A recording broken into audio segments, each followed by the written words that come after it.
Ow, ow, ow, ow, ow, ow. Thank you for the bits.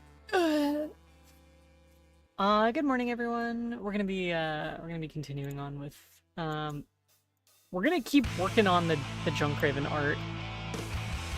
And y'all are probably like, but Kiri, we already finished the Junkraven art, and I'm tired of looking at it, and it's boring to me now. And now this is, you've betrayed us. And that's true.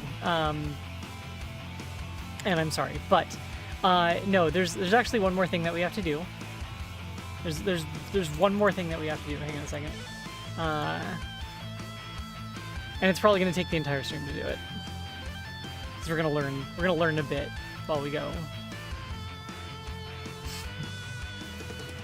We have to animate it. It's animations. Because right now I'm working on a starting soon screen for Rin's streams. And it's gonna look like this, but with more animation. We're gonna animate that that stuff spinning here in the background here, and the camera movement, kind of like we have in the normal starting soon screen. So yeah, that's the plan. So we got to go and take this. We're gonna modify it a little bit. We're gonna chop it up into 3 layers. We're gonna have the foreground. We're gonna have the rings, and then we're gonna have the space, right? So let's go ahead and save this as, oops. And then we're gonna bring those layers into Blender, and we're gonna animate them all together. So first of all, we're going to save as, and we're gonna call it when our chops up. We're probably gonna like mush a bunch of layers together and stuff. Yeah, let's go ahead and get rid of the signatures off of those, because we don't need those anymore. We're gonna go in through and start probably deleting a bunch of layers too, merging entire layer groups, all that stuff. So thankfully we have all the foreground stuff is actually kind of like, we got that, right? That's, yep. Hold on a second. Get that up a little bit further. Yeah, it's kind of already like, it's in a layer group, right? So that's cool. We got this bloom going over everything. What is this? Or is that, oh wait, that's under it. That's to differentiate it from the background. Okay. We have a layer in here that makes everything bluer. Oh, I should have posted this version. Ah, dang it. Whatever. Yeah, it looks better when it's nice and cold looking. I think we were waffling back and forth on this decision when we actually did the thing. But yeah, anyway, let's go ahead and hide everything below that. So I'm gonna go ahead, we're gonna get rid of the Blender layer. We're gonna start deleting stuff. I can't delete that one. There we go. I'm gonna delete everything that's not currently in use.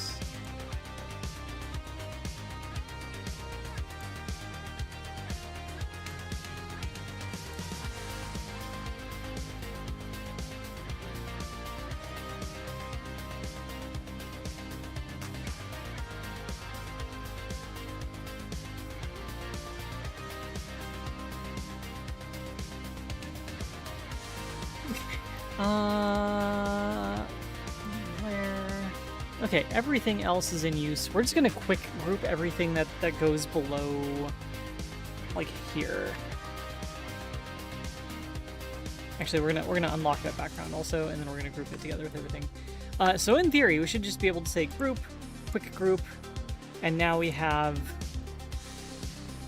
a loading bar. Nice. Look at that.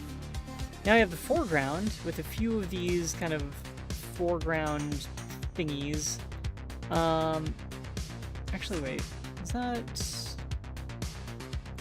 That's just going over everything. I think we should probably move that into the group down here, even though it technically goes over the like this stuff. I think we'll probably still be okay.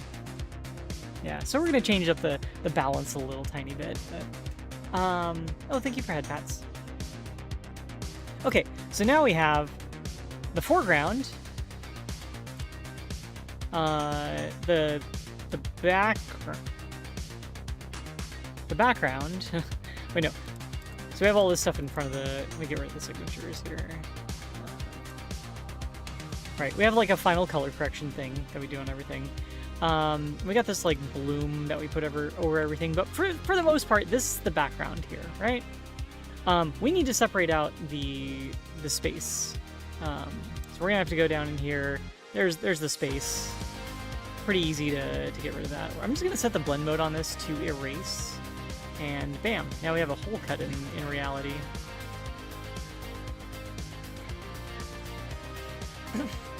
So this will be what our second layer looks like. However, before we do this, we have to get rid of... There's the light right here. This light, to be realistic, we would have to have this light actually moving around, and we might animate that, maybe. But for now, I'm getting rid of it. Ah, shoot. And now I realize that there's part of the structure here that I didn't draw in shading on, because I didn't think it was necessary because we had light there. Ooh. All right, let's fix that up. We got a little tiny bit of drawing to do on it, I guess. I lied.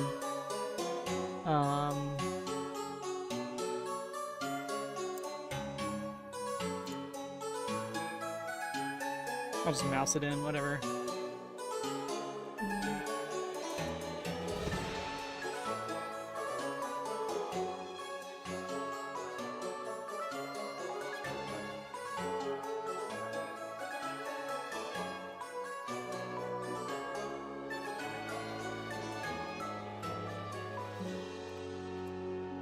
There's the layer for it.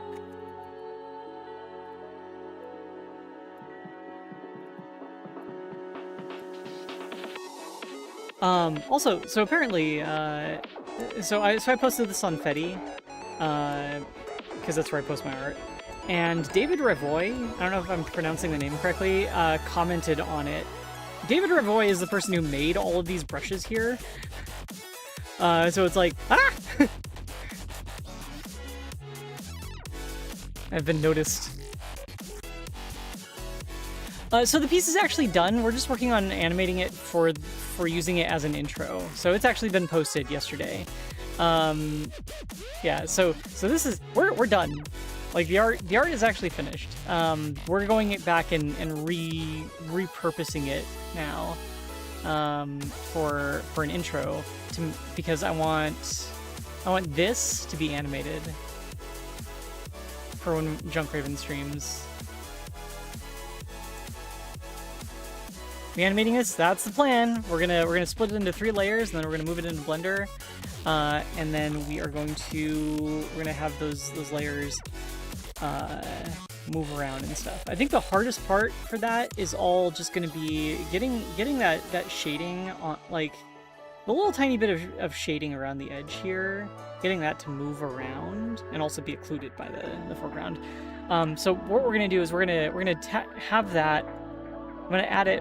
We're gonna make it probably like on a layer that goes between the foreground and background.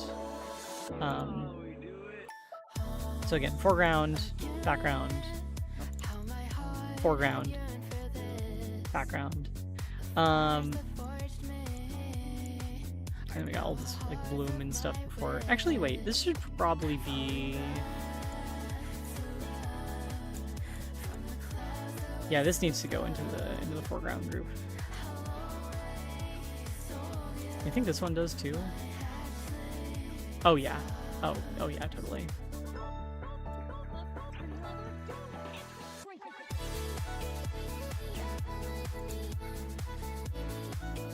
And we got like this final color correction over everything, so without it, it looks like that, which is okay, I guess. We're just gonna leave that on for everything that we do. Okay, so let's go ahead and export.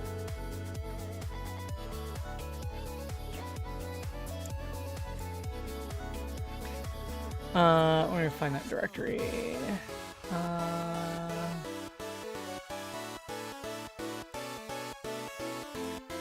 New folder.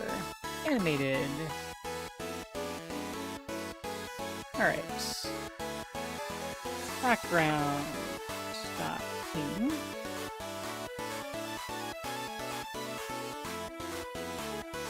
Is music... Oh, is the music a little bit loud? I think it might be a little bit loud. Let me drop that down. There we go. Alright, that's the background. Oh, should that be in the foreground? That should be in the foreground group. Yeah, we'll just do this. File. Export. Hey, thanks so much for the resub, Fusesoft. Year and a half. Nice. Foreground. Make a heckin' commit. I mean, we're saving stuff all over the place. It's just...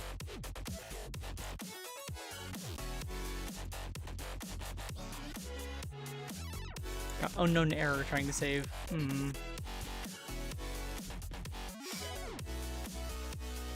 Alright, and then so we have the foreground, we got the background. I think we're gonna have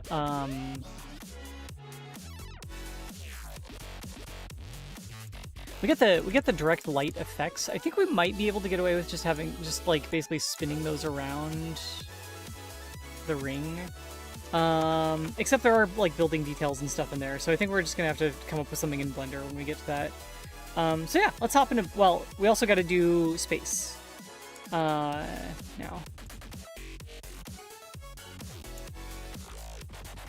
Move this out here. Out of that layer group.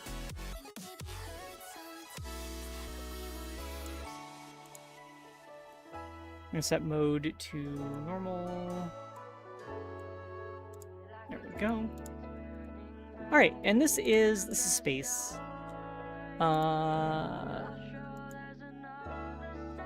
Beautiful, beautiful. Okay, we can just export this as the space layer.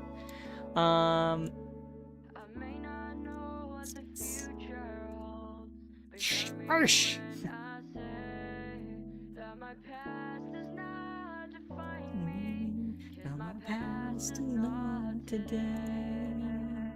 This, however, I think we need that as...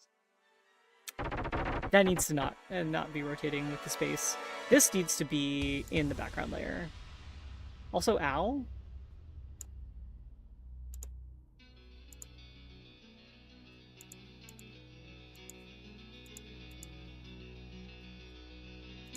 Alright, let's go ahead and re-export background.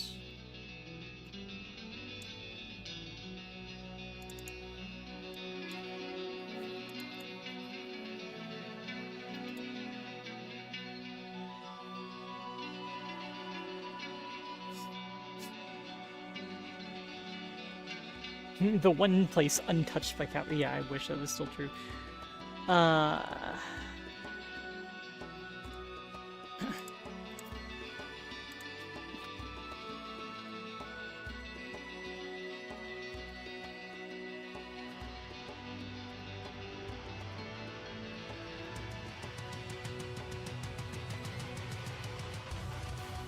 Okay. So yeah, we're gonna add image as image plane, image as mesh plane, and then we're gonna go to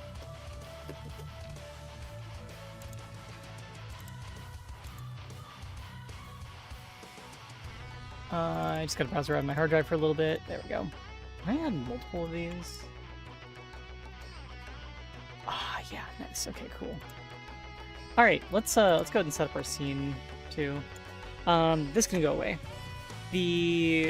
Our camera is gonna have I'm gonna send it to the origin with no rotation at all. We're gonna move it up a little bit, and we're gonna set that to an orthographic camera.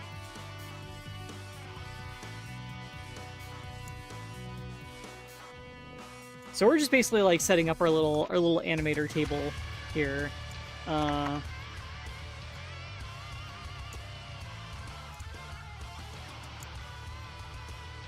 Bam. And we pretty much want all of these to be on exactly the same spot, so... except they're not going to be on the same spot, because why would they be? That would make too much sense.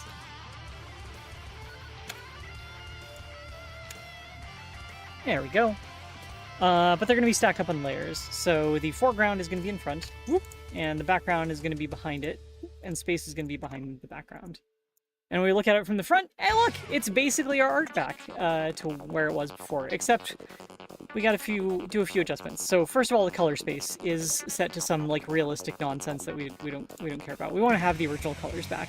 So standard, and then the actual lighting. First, let's get rid of all the lighting. And then we're going to set the materials that these are using to not have, or to be, I think they're going to be fully rough with 1 index of refraction.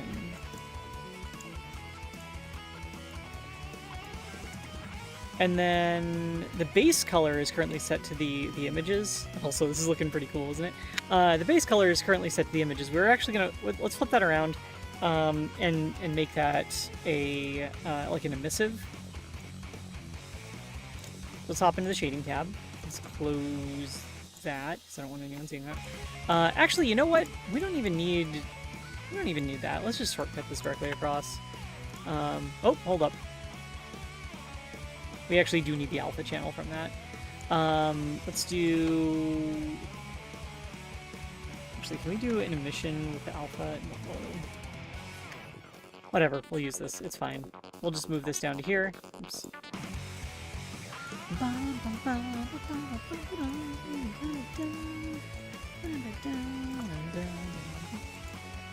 Set the strength to 1. And then we're going to take this and we're going to set it as a blended material instead of dithered for the transparency. And now suddenly the... Nope, that didn't do the thing. Blended. There we go. And now we can see that this looks a lot nicer for the blending. So let's just do that for the other 2 materials. Or actually just the other 1 material, because we don't have to worry about alpha and the other one.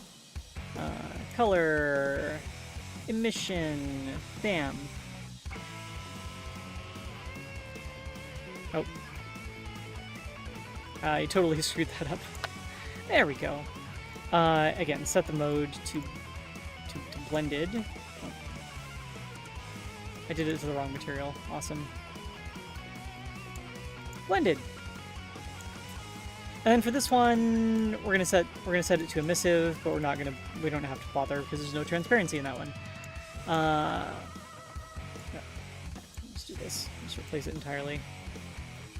Color, alpha, surface, rendered or blended. Okay, there we go. So we have our image basically reproduced. We need to scale these all up to the size of the camera, or scale the camera down to the size of the things. I think we'll just leave those at a 1-to-1 scale. I think we'll just kind of whoop. We're gonna have some wiggle room because the camera's gonna be basically like doing this a little bit. Ow! The camera's gonna be doing this kind of a little bit, just like it is in the current like starting soon screen. Ow! It's a good thing those are all limited now. Blech. Okay, so space is going to be rotating. But where is space going to be rotating on? Because we're actually... The pivot point is not going to be the center of that. In fact, we have to figure out, based on this, where that pivot point goes. Or where's the vanishing point? So let's go ahead and figure that out. We're going to make a new layer. We're just going to call this vanishing point. We're going to do it in bright red. Bright red. There we go. And all we got to do is kind of just like connect these lines like this.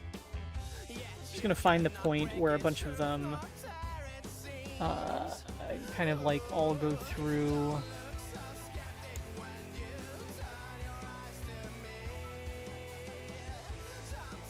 Same spot, which is apparently much further down than I thought it was going to be. I thought it was going to be up here.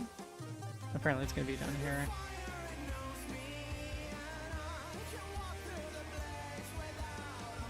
Here, let's just have this go all the way across. This is going to be nightmarish if it ends up being like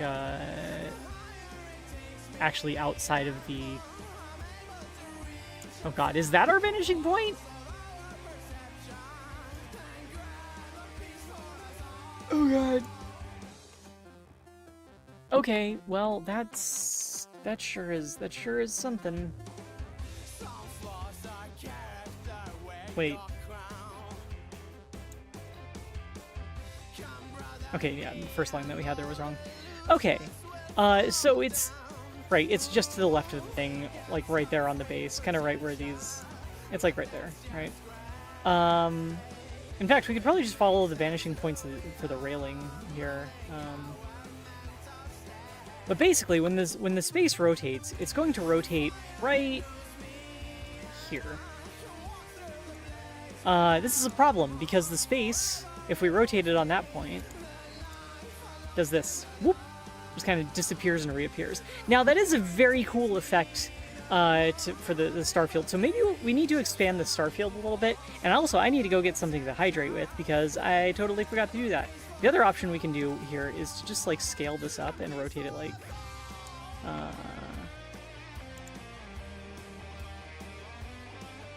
rotate it like that.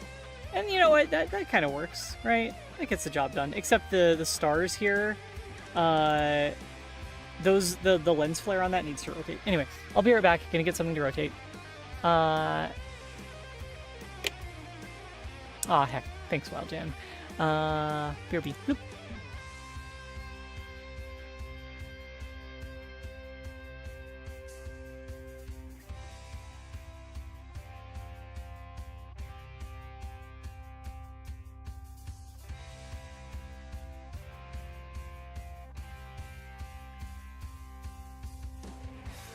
Got some freak potential, but that's just great. It makes us who we are. Okay, so our options are to either basically draw a bigger version of the starfield, or scale it up.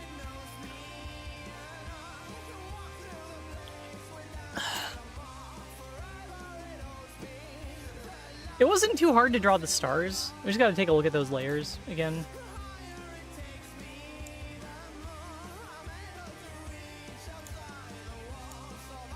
Yeah, there's a handful of layers here. It's not too bad, right? In fact, we could just take this and extend it. Trying to remember what brushes I used for it though, because these turned out okay. Oh look, we can actually get rid of the bloom on the stars, which is good because that is gonna, yeah, that's gonna be important. So yeah, let's get rid of. Let's call this star blooms. We can also get rid of the joke, the Signalis joke that I had in there.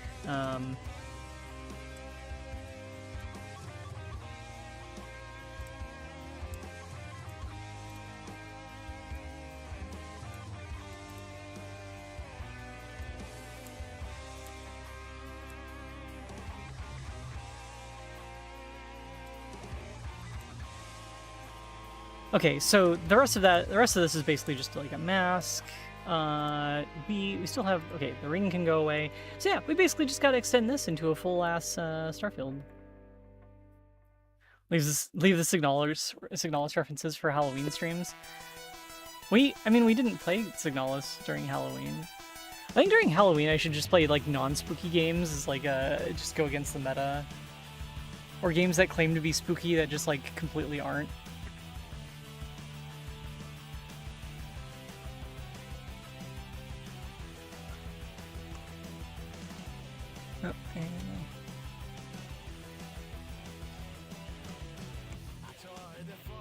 There we go. Okay, so let's get rid of. We have. Oh, there's the light that comes from one side. So we're gonna hide that for now. These are the stars, and then we really just have this kind of like messy nebula looking thing here. So this is gonna be. I think this is gonna be pretty easy to extend with the right texture brush. Ooh, that's very erratic.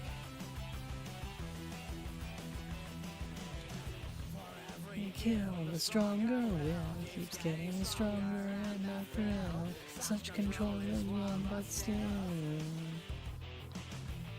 A single life, what's that to me? A single. Oops.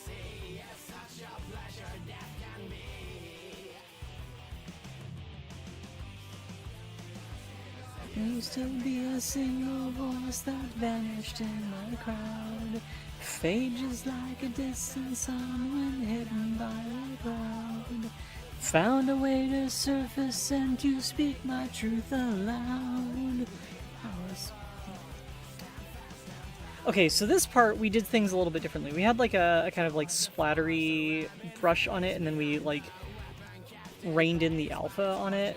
I'm trying to figure out what brush we used. I think it was this one. Yeah, it looks like it. Okay.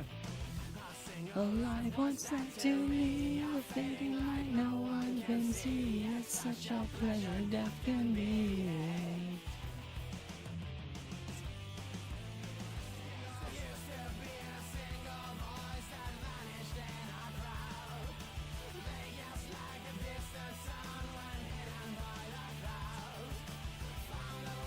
Surface and to speak my truth aloud. Be powerful, stand fast and proud. Okay, so yeah, we took this, and then we're going to add a. We're gonna add a filter mask, which is something that we don't usually do, but it's gonna be a thing that lets us, like, let's see. It's basically a filter layer that just affects the one layer it's attached to. I want these stars to look a little bit sharper.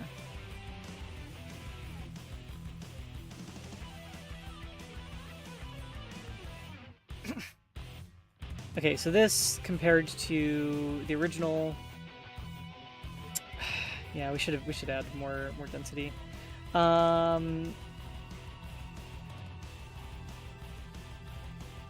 Nuke that, restart.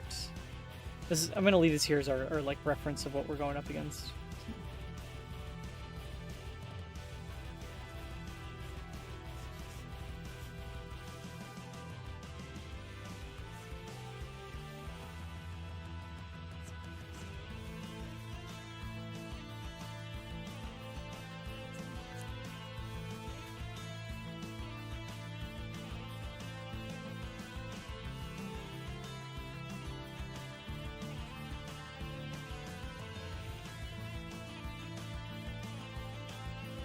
There we go. And then this is the light that we had from the nearby star that we can't quite see. We're just gonna like extend this out a bit. So we're gonna have a gradient that goes kind of like that, but like way more subtle, and with like an overlay. Right? This is an overlay. There we go. I think this will do. Actually, no. I think we can add. I think it doesn't look like it goes up to the edge enough, so let's just extend that out a little bit more here. Oops. Not that we're really necessarily going to see that edge, but okay, there we go. I think that's good. So let's go ahead and I'm gonna go ahead and save. Let's see what that looks like. If we toss that back in to the rest of the scene, that looks pretty good. That looks pretty good. Okay, file, export. I'm gonna call this. We're just gonna call it space again. Yes, we will replace that. Also, I didn't realize that we were doubling up on one of those. Okay, we're gonna hop into the shading tab and we're gonna hit Alt R. We're gonna hit Alt R. We're gonna wait until that's done exporting, and then we're gonna hit Alt R. All right, I'm gonna hit Alt R, bam, reloaded. Okay, and then we're gonna set the location and rotation back, and the scale, and now we can just rotate that. Okay, so that's gonna be the first part of our animation. Is we're gonna rotate that. I think that looks good. So, I did the math a while back about how fast the station would have to be rotating. It would have to be rotating at a rate of, hold on a second. Let's actually save this.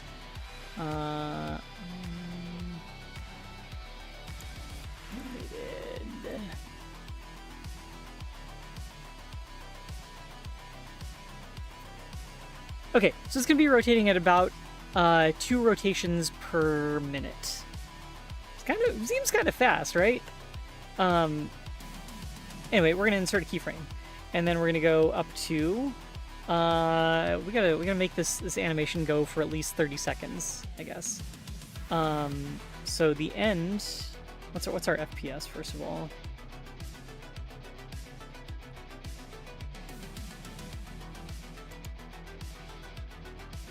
$24 FPS. Okay, so 24 times 30 is 720.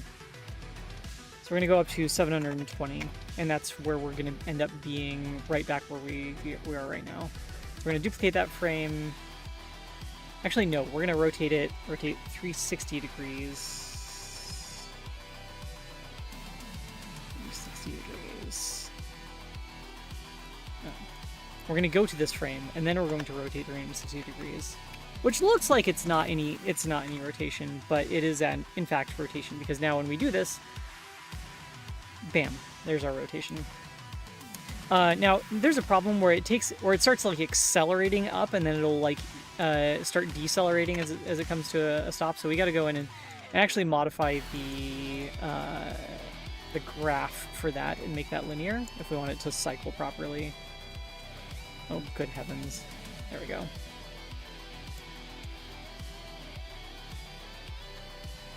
So yeah, it's gonna be linear. All right, there we go. That should do it.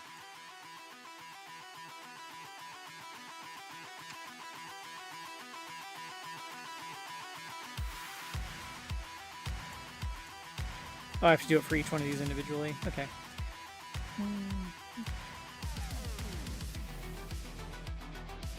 Not rotating on that axis. It is moving on all of these different axes, probably to compensate for the rotation that's off of its pivot point. There we go. There's our rotation. Wow, that feels like a really fast rotation, right?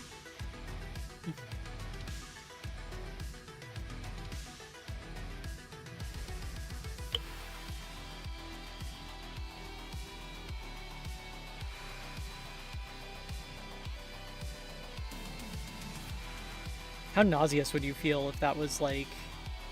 Actually, you know what? It's not rotating on the right axis. It's rotating on like something over here. It's not rotating on our pivot point. So that's a problem. I think what that means is we're gonna have to delete all of our keyframes and try again. Let's also isolate to just this object so we can see. Yeah, we can clearly see if that is rotating on the wrong point. So what we'll do is this. We're gonna first of all we're gonna nuke all of those. We're gonna nuke all the rotation keyframes. And the scale keyframes, we don't need those. In fact, we don't even need the X and Y rotation. We'll just have the rotation now. As you can see, it is pivoting on the center. We're going to change that origin to cursor. How do we modify the origin? Let's see. Origin to set origin.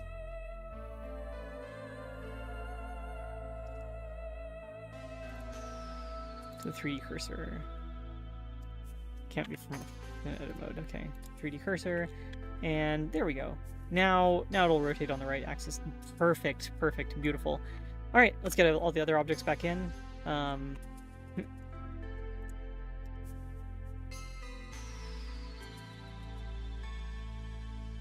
But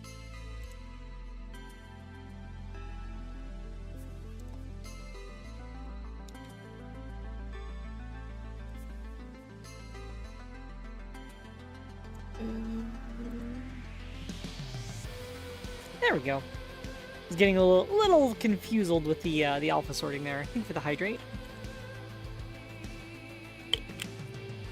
Also, hello Val. Sorry, I forgot to say hi. I got a little bit too focused on the thing here. But yeah, there we go. Now it's rotating on the right thing, the right axis.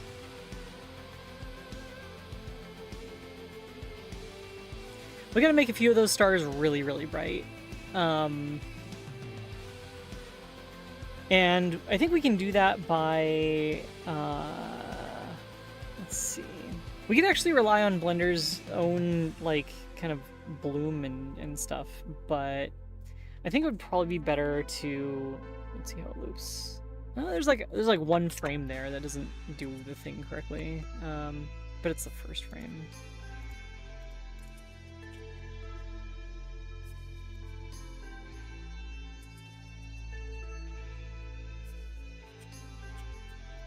Oh, it's got to be the last frame. Anyway, what was I saying?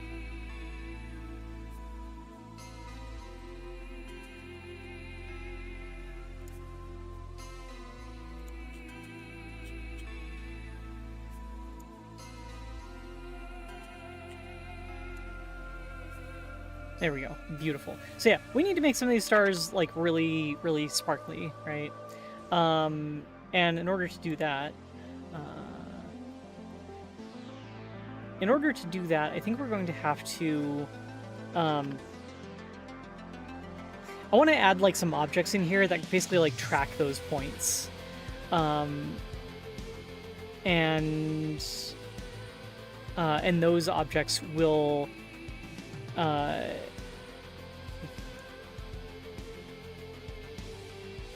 they'll get the, you know what? I'm just gonna do it because I'm actually having a hard time like describing what I'm about to do. So, let's do this. I'm gonna make an empty.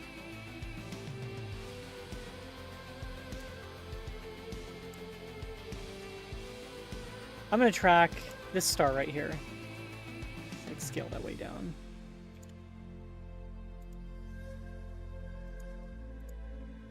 I'm just gonna parent it to the foreground, and now when we rotate the foreground, nothing happens. Why? That should be moving with its parent, right?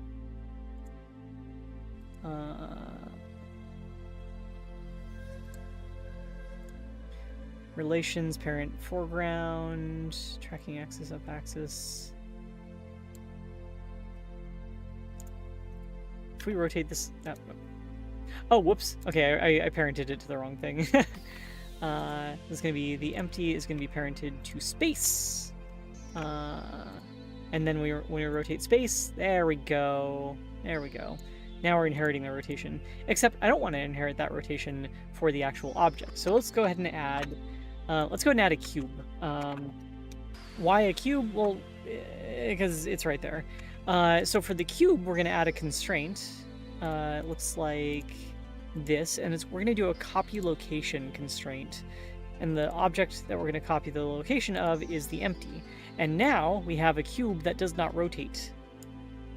You see, you picking up what I'm putting down here? We're going to have, let's draw a little sprite of a sparkly star that we use as like an object that tracks the empties. Tracks the emptiness of space. No, that's too dramatic. Although also I think we might have to scale space down a little bit. There's too much space. Nope, that's too much. Scale down. But yeah, we can see that this actually gets occluded now by the foreground. Is it going to be a companion cube? No, it's just going to be a star. So let's go ahead and draw a star. In fact, we could probably rely on some layer, like some VFX trickery for this. If we really wanted to.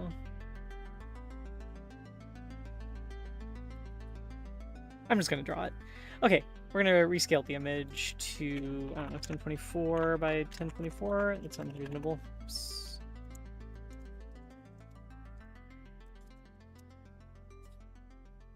And then we're gonna get rid of that background, and I'm gonna turn on these two things. I'm just gonna draw a star.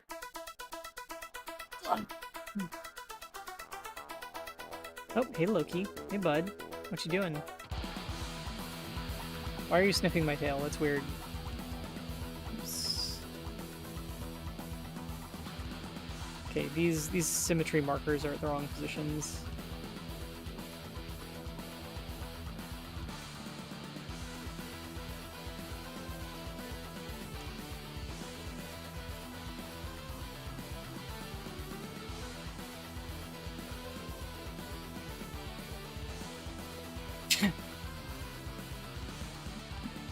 We are joined by Loki. Gaze upon his glorious tush. You all know the rules now.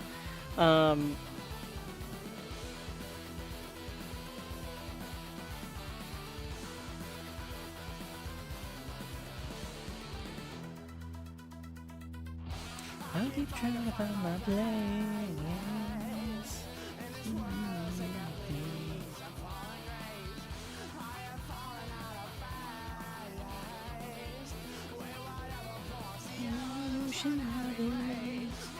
Starring on that sky.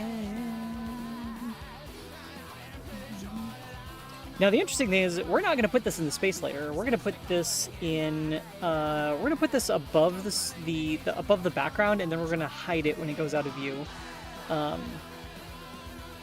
Let's go ahead and do save as. You request head pats be given to Loki.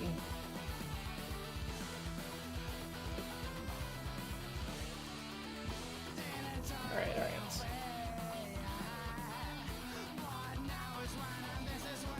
Oh, butt pats. Well, he's a butthead, so same difference. There you go. Oh, he wants that window open.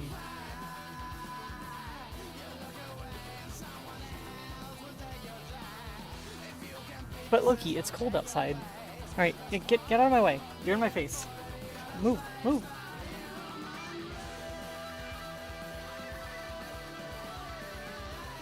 He's done? Yeah, he's done. Actually, he wants to hang out in front of this heater that I have. There, I turn on the heater for him. Alright. Okay.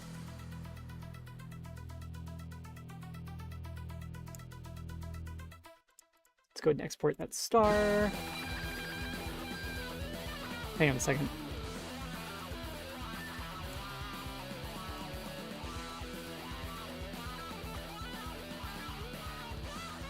There we go.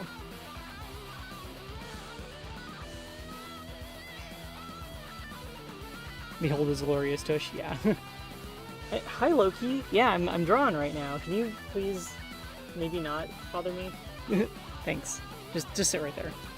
Thanks. Okay. What were we doing?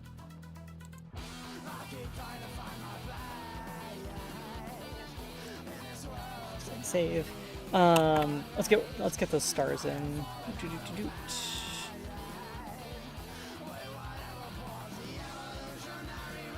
Image plane.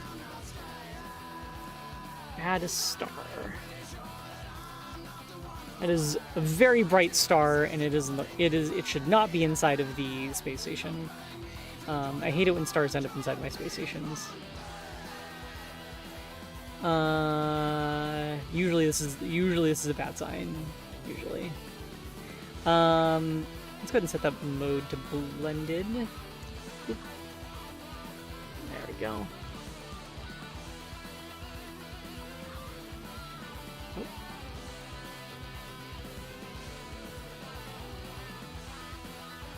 Okay.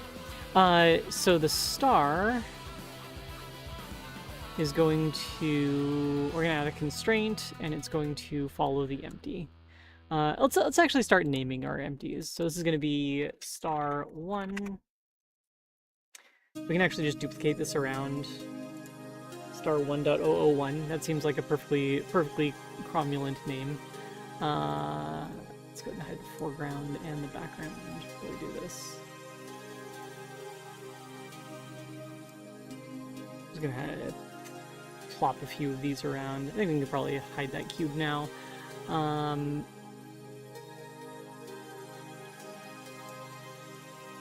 Okay, and we're gonna duplicate this. Just make them all different sizes and stuff. So this one's going to, this is gonna be star 1. And add object constraint, copy location, star 1. And then just scale it down. Also, we're going to change up that material a little bit. We're going to get rid of that. Because that is currently using the alpha channel and not the emissive. Actually, I think we're just going to feed the alpha directly into the strength of the emission. And then set Guess we also have to set it to that. Okay, you know what? Actually, we're gonna set the emission strength up in the alpha like that. Roughness maxed out, IOR down. Actually, wait, no, we can just do a translucent BSDF, right? No, we can't. What are we working on? We're making stars.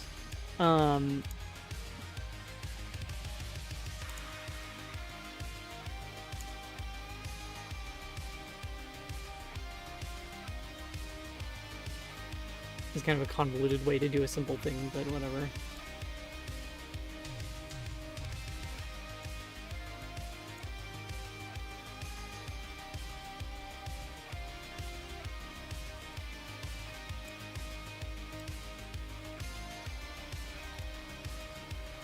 This is not how translucency is supposed to work.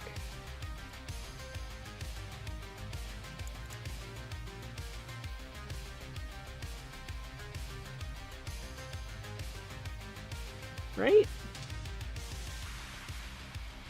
Maybe is it trans? Oh, it's transparent BSDF. Okay.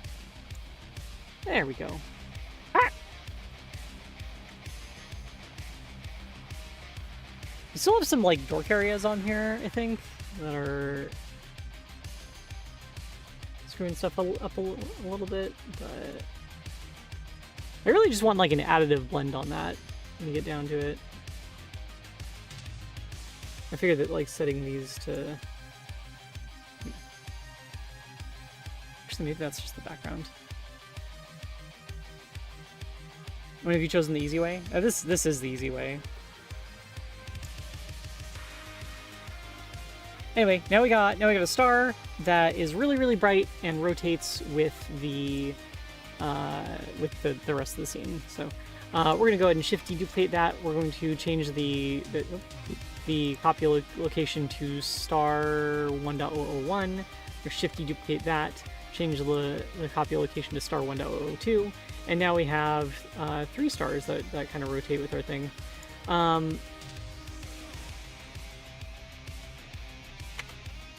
If we turn back on our background,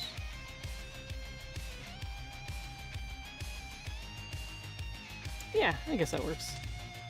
So we will have to hide them once they are occluded by the background. We'll basically make them like fade out really quick. I think we made this one go to star 1.003 instead. Is that a better distribution? I think it's better distribution. Okay. So yeah, we're gonna make them like fade in and out. So we're gonna hop into the shading tab, and we're actually going to add a multiply. Nope, not that kind of multiply. Multiply. Oh, this is gonna have to be something that varies per object, isn't it? So we'd have to use like different materials for each one. Alright, never mind. That's gonna go below the, it'll just go below the space layer, or the background layer. That's fine.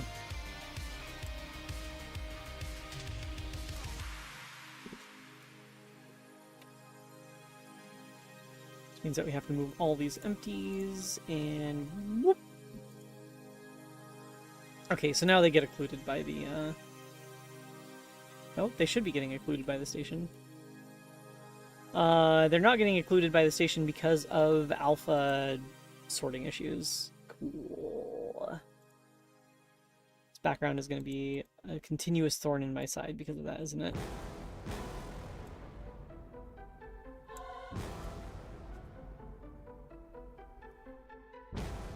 Loki is now, like, on my tail. I'm sorry, bud. I gotta move.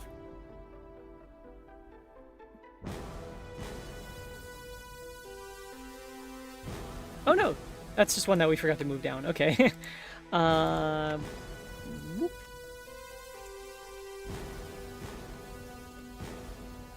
Cool. Alright, now they're occluded by the thing correctly. So background, we still have it set to blended. Cool.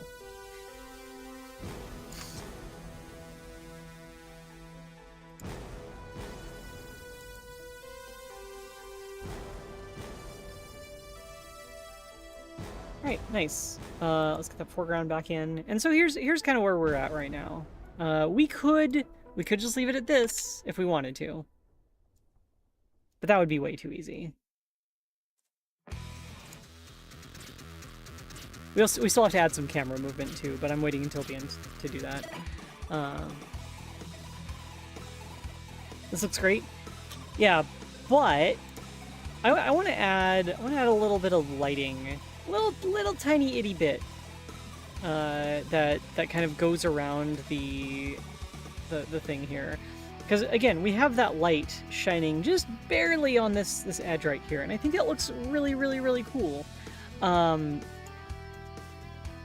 So how am I gonna do this? What's gonna be the most efficient way to do this? Let me think.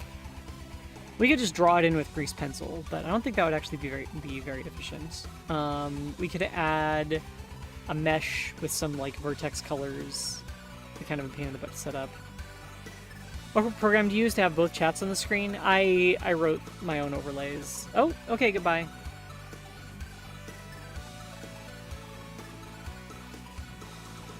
Wow, I guess they really didn't like the fact that I wrote my own overlays.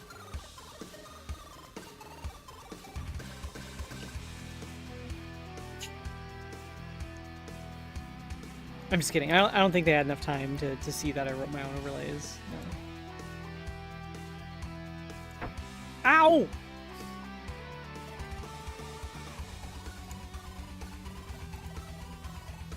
So we do have some of the like the rim light already kind of drawn in here, but I think what I'll do is this. I'm gonna model it.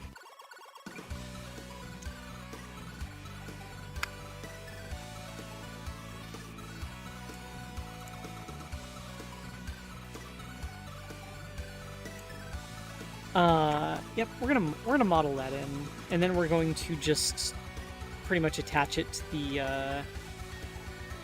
the thing. So it's gonna be subtle. It's gonna be like this. Okay, let's just start off like this. Let's give it like an emissive thing. So let's say new material, roughness maxed out, IOR all the way down, emission 1.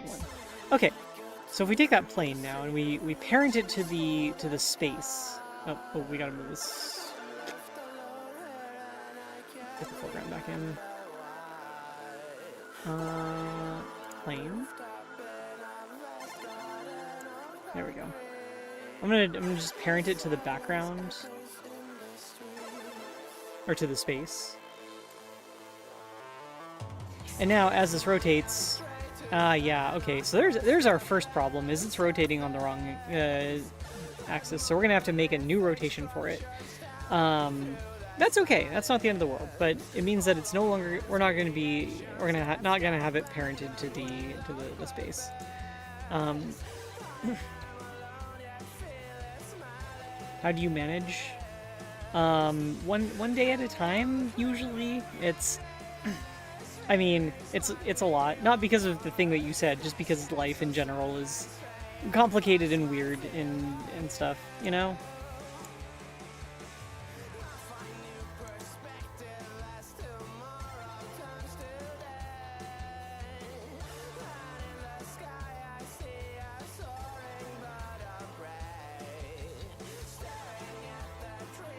See them all begin to swear. I sense a storm coming my way.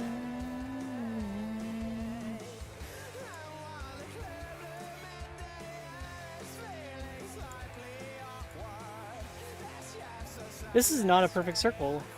The circle itself is skewed by the perspective. So we can't just have it spin. We have to make a path. It's all around me, then suddenly it's night. And then we're gonna animate it to move along that path. This is getting more and more interesting. How are we gonna get that tiny little bit of lighting in? through the most convoluted way possible, apparently.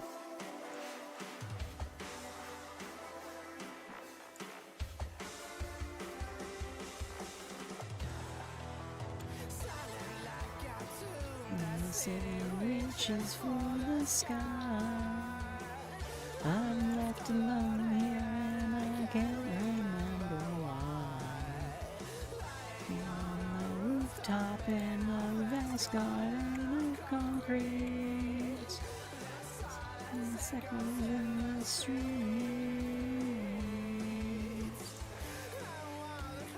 Okay, so we're gonna make this follow that path. This is where things are gonna get really weird.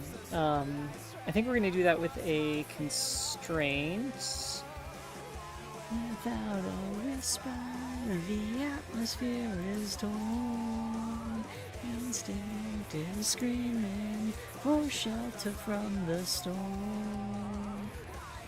Barely see as the sky erupts in light.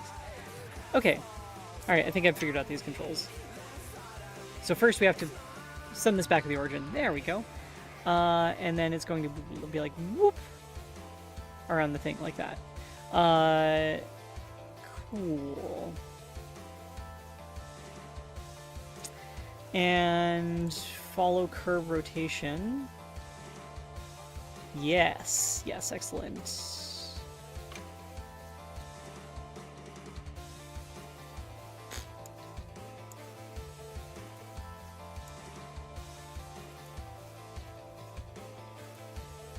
And now we can kind of shape that to be a little bit closer to what we need it to be. Also, it needs to. It's on the wrong layer right now, so we need to move that up a little bit. Oh no, it's not. It's just we created the path a little bit too far down. There we go. Okay, so as this rotates around, what's that? Nice. Okay, that's cool. We're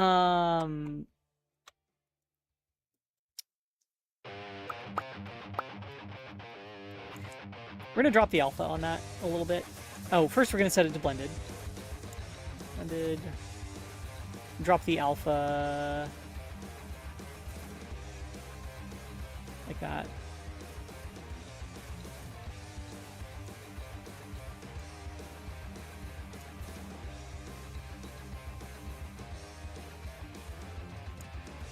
Probably gonna have to put a texture on this instead of just using it as a plane like this, but we'll get there.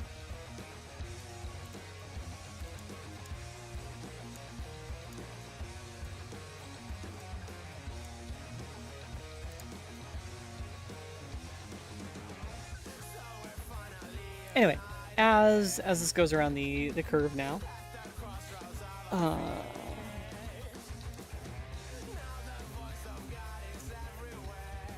doesn't quite fit it, but that's because the curve probably needs a little bit of adjustment. Turn the world into an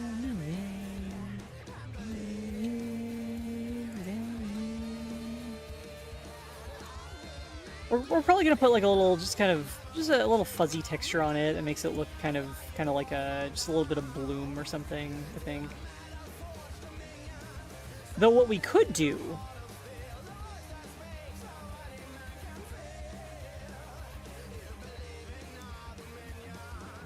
I hope I'm having a great day and I'm being safe. I am not being safe. I'm doing extremely unsafe Blender shenanigans.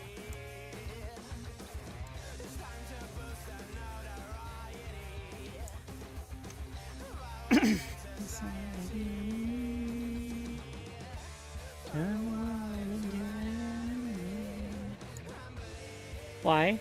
It's because I think it's fun.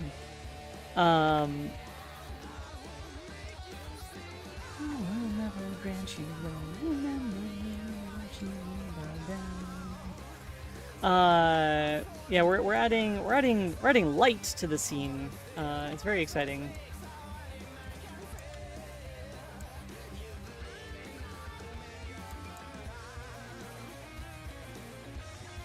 I keep forgetting I don't have the keyframes actually hooked up yet. It's going kind of rough over some of the angles there, but I think Yeah, I think we just got to subdivide it more.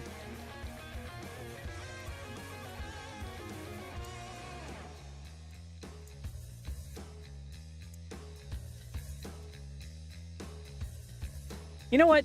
Let's actually do the keyframes. So at the 0th keyframe, it's going to be right here. Oops. Insert keyframe. There we go. And at the 360th, well, at the other keyframe, the one at the end of the timeline, it's going to be that plus 100. That did not work. At minus 100? Oh, right. Yeah, we're gonna have to have there's gonna be like a gap. Right around, if it goes past that, if it goes, shoot. Right. We're gonna have to be at the same spot on both these keyframes.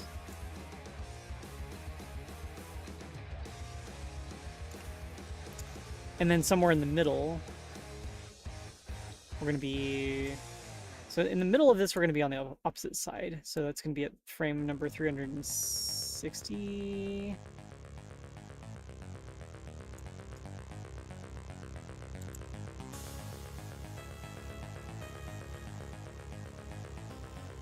Not that opposite. There we go.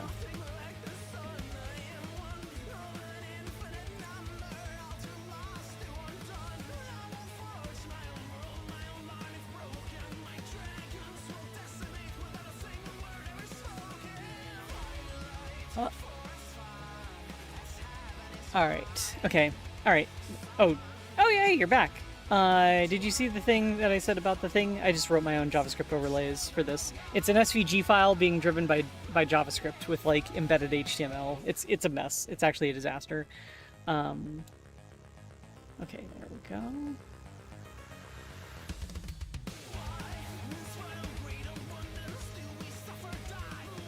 Maybe I should just take a directional light. Just take a directional light and attach it to the space, and then like have that actually just illuminate the stuff in there.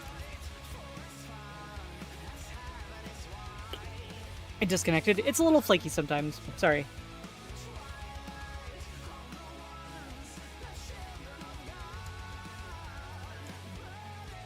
Anyway, we gotta make all of these linear.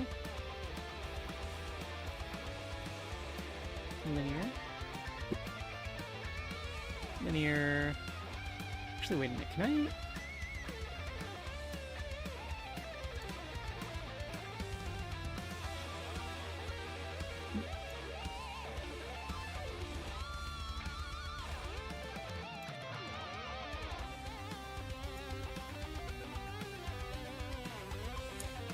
Jen, hey! Jen has redeemed a I can't leave without my buddy Superfly! And has thrown a GPU at me, too. For some reason. I don't know why.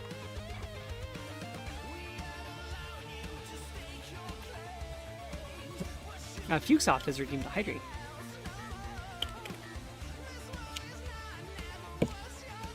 Heckling is fun. I'm glad that you're all limited on how many of those you can throw now.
This manual keyframing is annoying.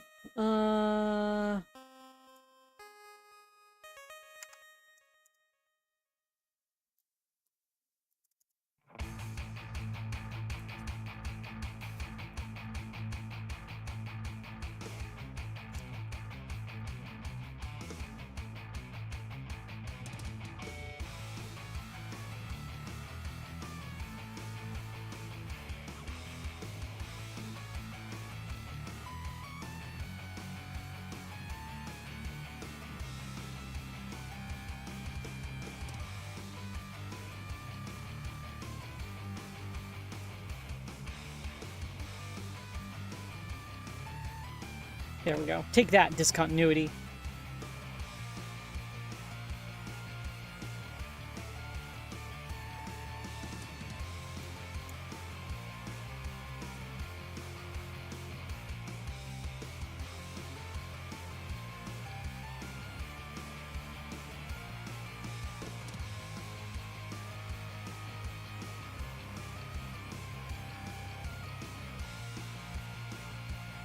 Okay, so it still needs some work on the actual curve here, but that handles our discontinuity problem that I was just dealing with. So like right here, we need to adjust the curve inwards a bunch.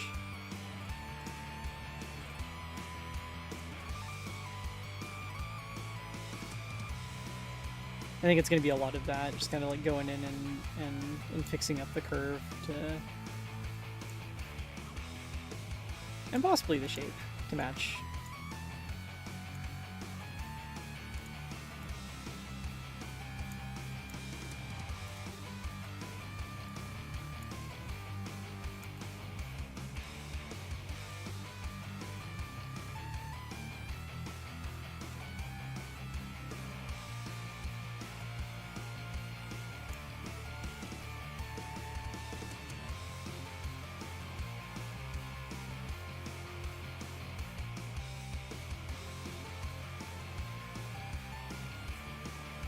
Looks so bad when it kind of goes like right out of the thing like that.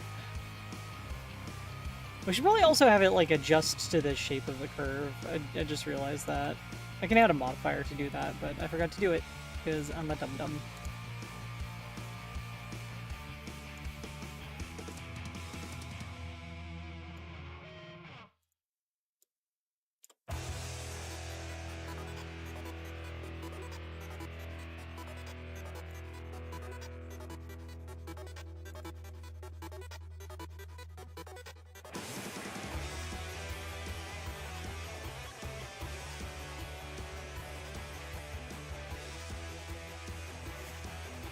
Why did I become affiliate? It's so that I could have channel points. That's pretty much it. Yep, channel points, and I can also get money through subs, though it's not much at all. I do appreciate everyone who subscribes, but yeah, I wouldn't be able to pay any bills through Twitch, unfortunately.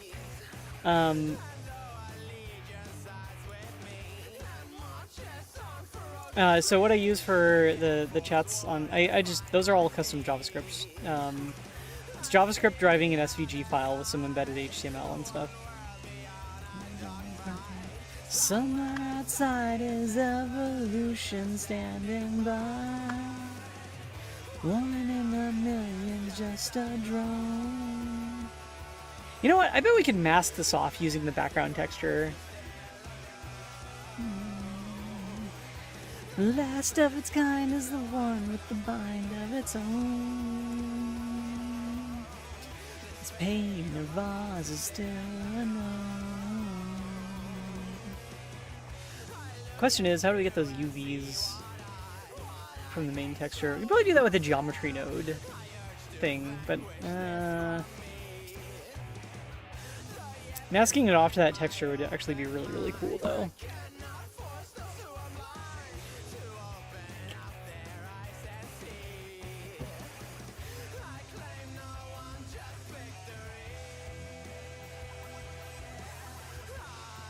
I'm not afraid to see Through the shroud of destiny, time and law are both my enemies.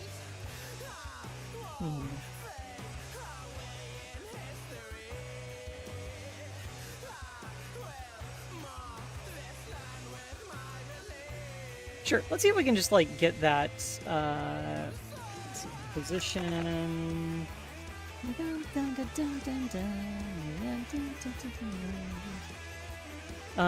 Is the position input actually going to change?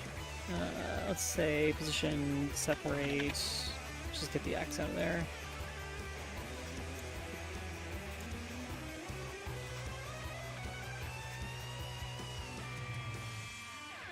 Yeah, okay, so the position is definitely going to change based on, well, the position. I was wondering if that was going to be like the geometry position or like the final position and thing. So, let's just make sure it expresses the entire range correctly. I think we can do that by saying, turn away, around too high. Just want it to match the UVs of this thing right here.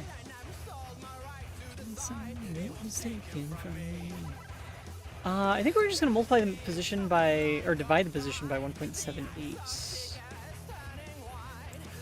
Position X divided by that.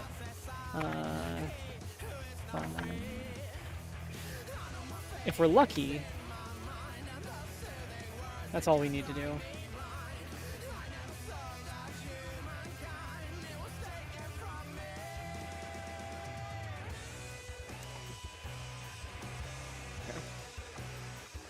I'm gonna do this the way easier way. Okay. We're gonna multiply it by that. We're going to subtract 0.5. Subtract. Subtract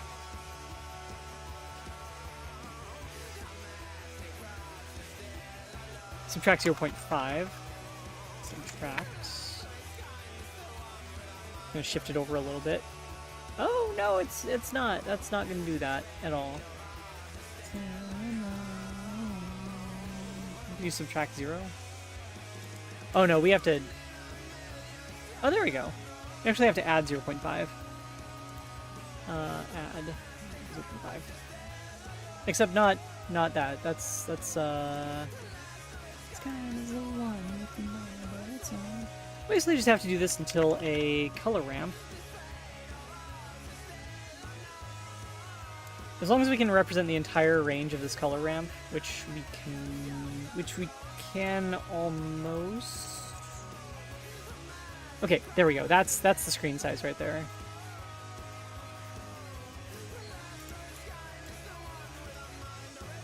Let's go ahead and just make this red. Gets up the edge there. Gets up the edge on the other side. Great. Okay, that's it. We got our UVs, and that's not going to be affected by the animation. So now we can use that. We got one of our UVs. Let's do the other one now. So the Y position, I think we might be able to pass that directly through. Nope, we can't. That's okay. We will simply add a shot. There we go. Nice. Perfect. Beautiful. That expresses the entire range on that. So we're going to combine X, Y, Z. We get the X and the Y. This is going to be our new UVs. So we're going to use that. We're going to grab the image texture. We're going to grab the background. And what we get should be basically the same as the background, right? Nice. Cool. Trying to get on Uncast. Any advice? Bandwidth is expensive. Find the best S3 provider that you can. Personally, I went with Hetzner. I used to be on Backblaze, but Hetzner is cheaper, and we were having some problems with Backblaze. I also have, I have my own server in an actual data center. It doesn't do hardware video encoding, so if you're going to get a server for that, make sure it has hardware video encoding. Otherwise, it's going to be pain in the butt. Anyway, so we got the image. We're actually just going to take the alpha out of the image. And that's going to look like this. So,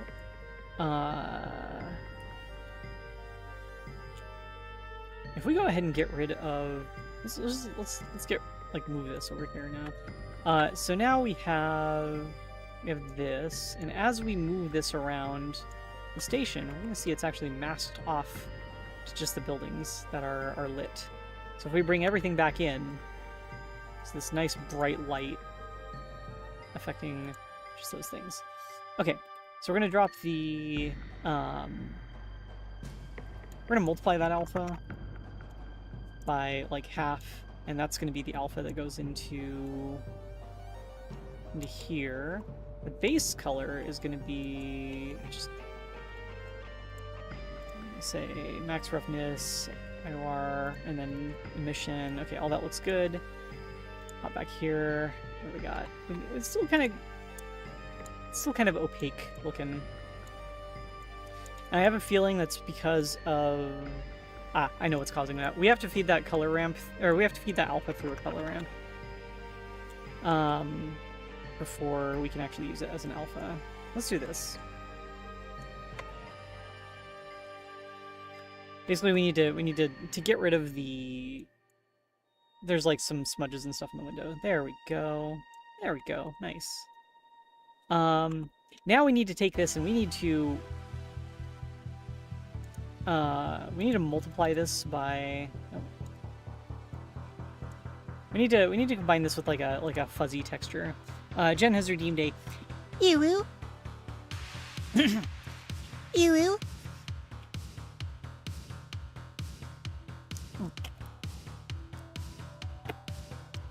And by fuzzy texture, I mean we could just do like a gradient.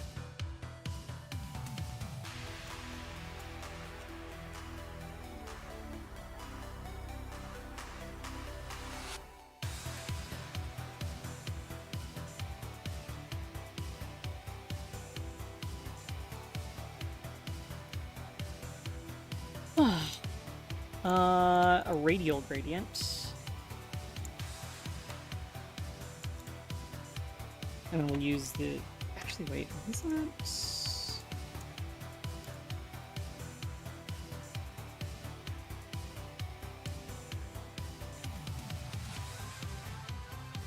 Interesting. Okay, that is... I don't know where the UVs for that are coming from.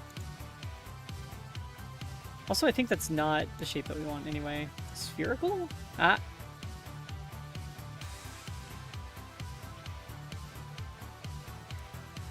That's weird. Okay.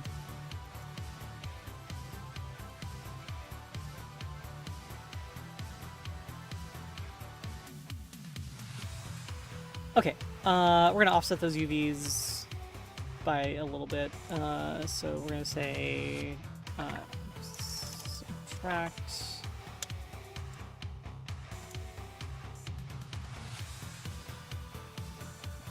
Let's get those nice and centered.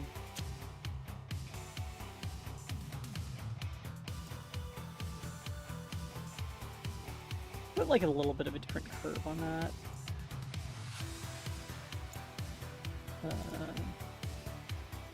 B-spline? Yeah. Make it a little bit softer.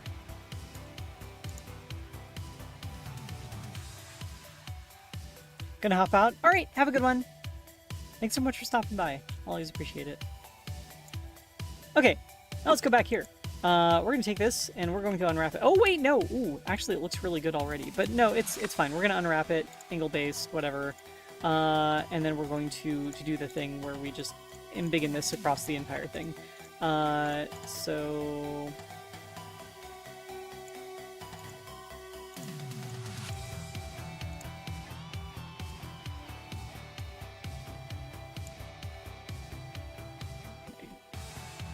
I'm gonna say follow active quads. No active quad, okay.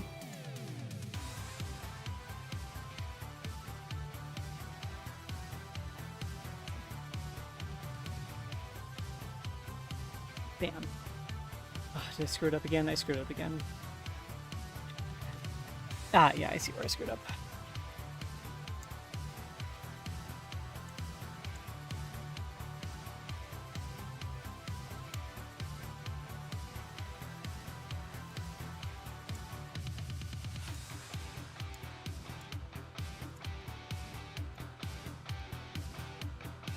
There we go. And now we have something that looks like this. So when we take that and we combine that with the mask that we got from the other thing,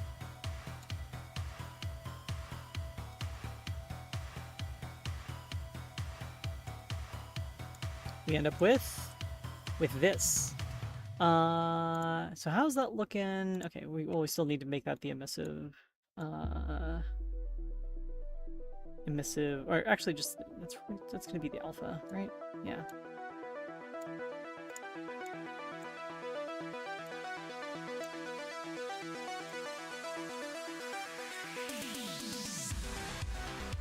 Nice. Okay.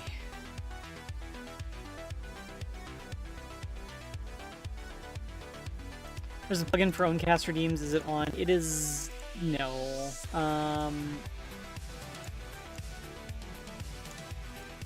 It does exist. I've never properly set it up, I'm afraid.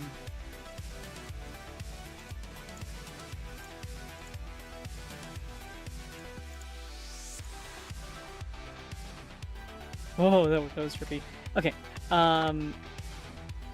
There we go. Look at that. We're gonna have to make that like way bigger though. But it looks like it's lighting up that area, right?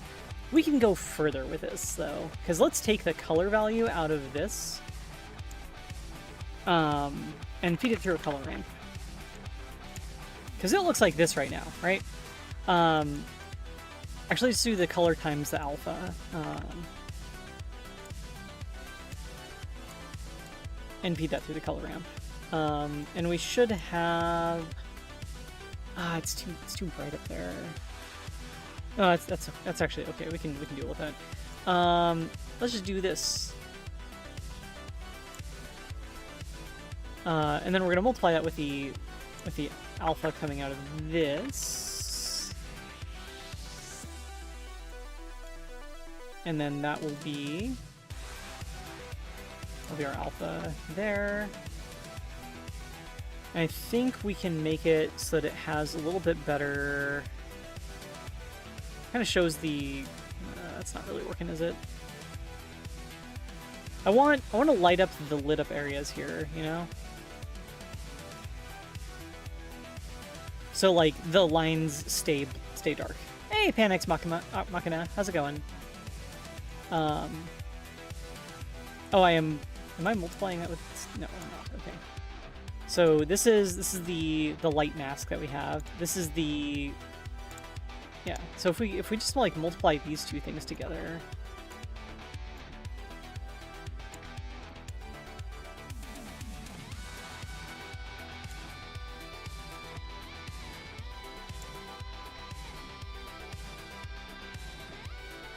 and then maybe we'll just blow this out like really bright.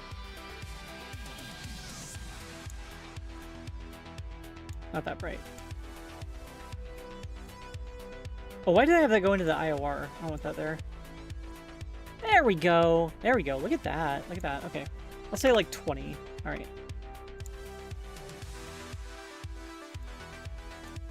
Yeah, all right. This is starting to look like it's getting some direct starlight. Isn't that cool? It's even got a little bit of the bloom there accidentally. Nice. Animating the cylinder? Yes, because I want to have this be Junkraven's startup screen, but with animation. There's gonna have to be like some camera animation. There's gonna be camera animation. There's gonna be so it's gonna be like kind of moving around. So if you look at my existing starting soon screen, it's got a little bit of camera animation to it. There's not much else going on in there, right? I want this to have the ring spinning in the background, and some camera animation, and then maybe after all of that, we're gonna animate the character herself a little tiny bit, I'm just gonna have the hair kind of flow in. We'll see if we can pull that off. So. But first, we gotta deal with this background stuff. Now we got a pretty good thing going, I think, with this. But I want to expand it more along here. So we're just gonna do this, and is that gonna work well? Hmm.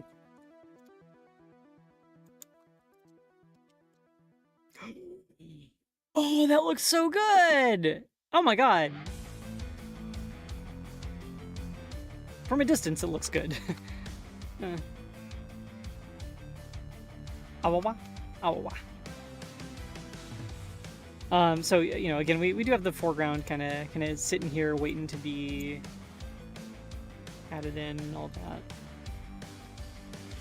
I really made stuff difficult for myself when I wanted to add the little tiny bit of light on the scene, didn't I? That's okay. If these things were easy, they would be boring, so...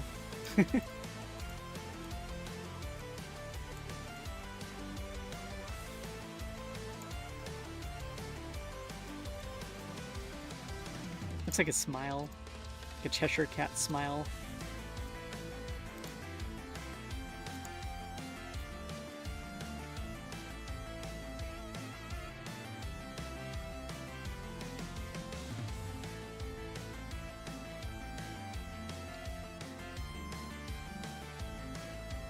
Oh, it's so good. Oh, it's so good.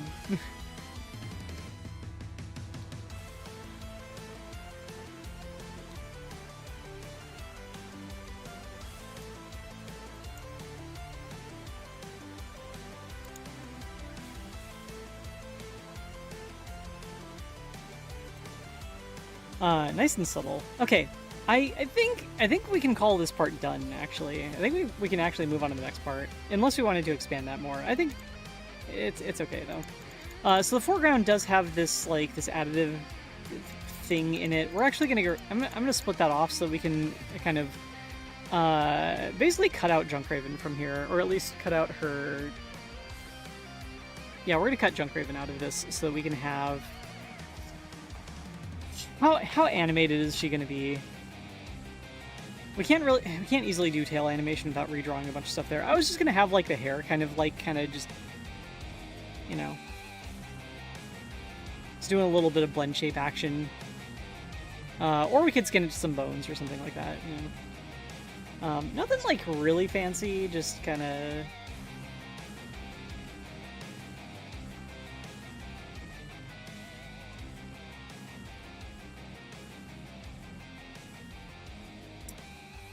Hey, you know what?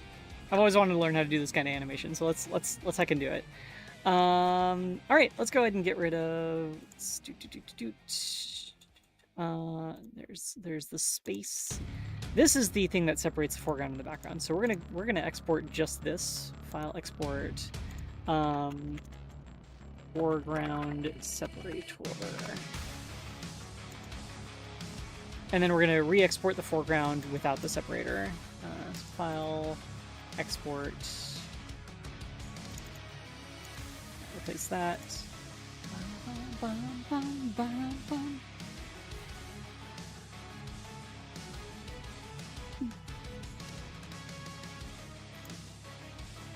Okay, gonna hop back into here, and all the parts outside of the visible area look like extremely cursed right now.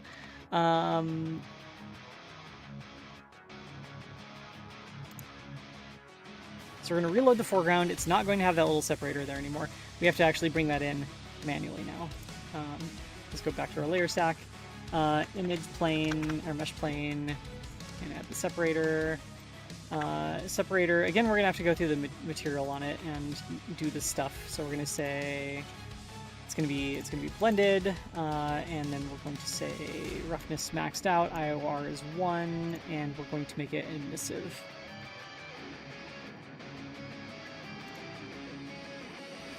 That is weird that it is offset like that. I don't like that.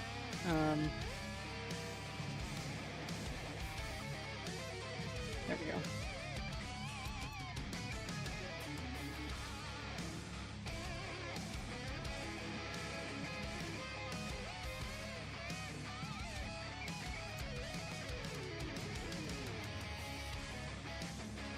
Oh, whoops, have we been screwing up? Shoot. This color, this color. Okay, alright. Alright, so we're back to... Oh, geez, Loki, calm down. Okay, so now we've split off the separator. We got Rin here. Chest and head rising and falling. She doesn't need to breathe. She's a robot. Well, she's a non-human person, which is not technically just a robot, but you know what I mean, all right? Actually, we could export the entire foreground without her in it at all.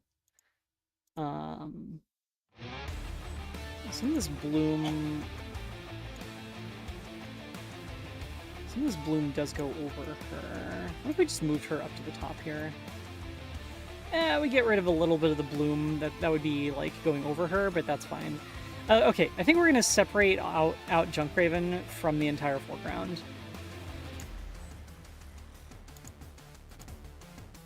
Yeah, easy peasy. Now it's the art without Junkraven.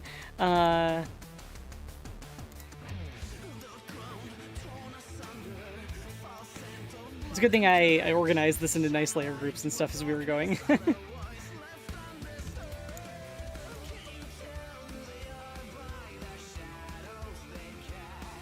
Yep, that is her subaltern. It's a robot piloted by her by her. Yeah.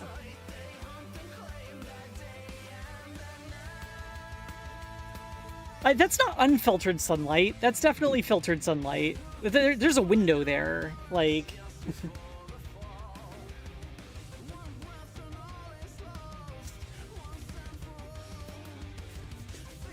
I feel a vibration, like my phone is vibrating, but I don't know where my phone is. Hang on a second.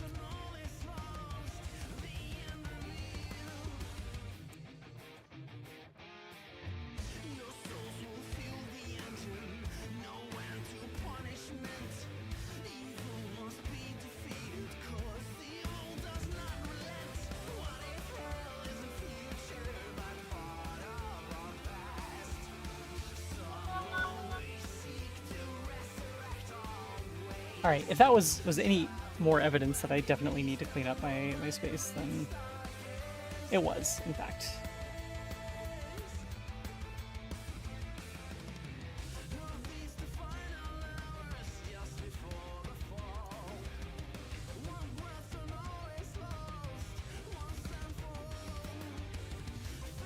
Okay. Oh. So that's the foreground. Here's Junkraven.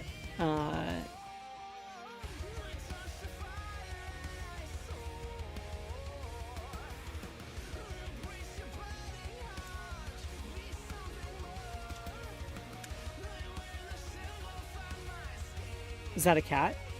No.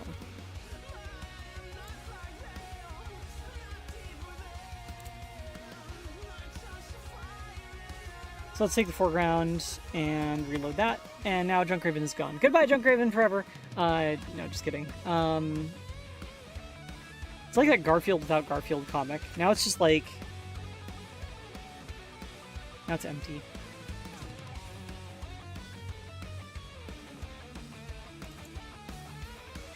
Oh no, she's back as a ghost!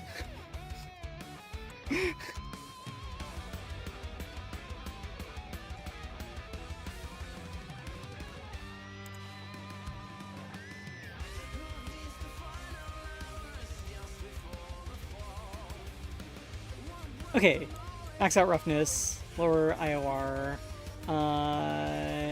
make out the emissive color, strength 1, base color.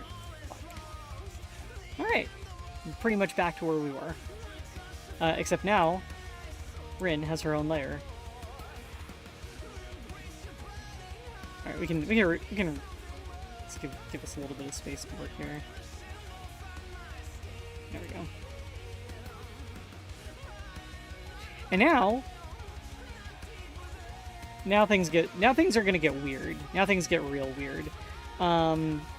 Let's go ahead and I'm gonna lock. I'm gonna keep myself from selecting any of the other layers.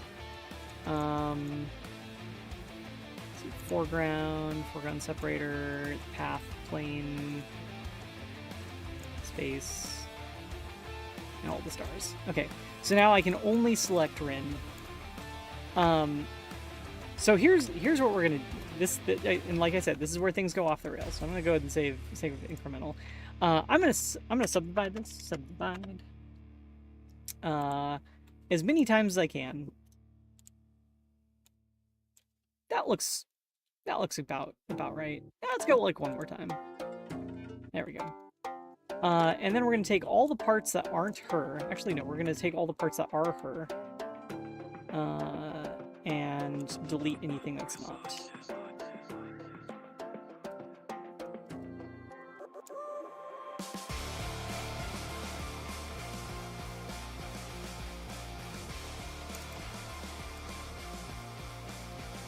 Oops.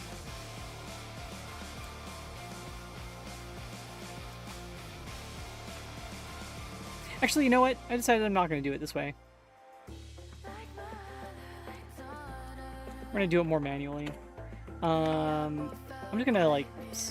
There we go. Nope, stop. I'm just going to carve out, like, the sections that we need, so we're just going to cut her out.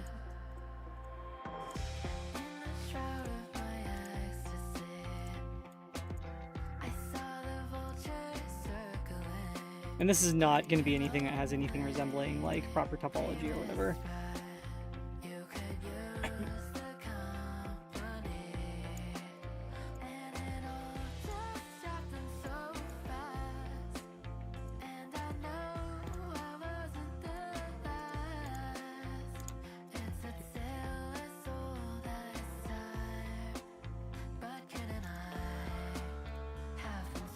Alright, so we got this this kind of vaguely ring-shaped thing here. We're gonna have to get more precise as we get closer to the hair, but we're gonna go in and we're gonna turn on a thing called Correct Face Attributes. And now I can... So with this off, if I were to move some of these vertices around, it would do some pretty funky things. But if we turn this on, then I can do that same stuff and it doesn't... I mean, until it actually like starts not having polygons there, but... so now we can like move around the verts. Those are Rin's friends, yeah. We're heading out. All right, have a good one. So yeah, I just want to animate maybe the head entirely. So we're gonna animate like the head. We're basically gonna make it so that, and I'm gonna subdivide this more as appropriate. But maybe we could have her. Ow, ow, ow, ow, ow, ow, ow, ow, ow. Think of the bits. Maybe she could be kind of,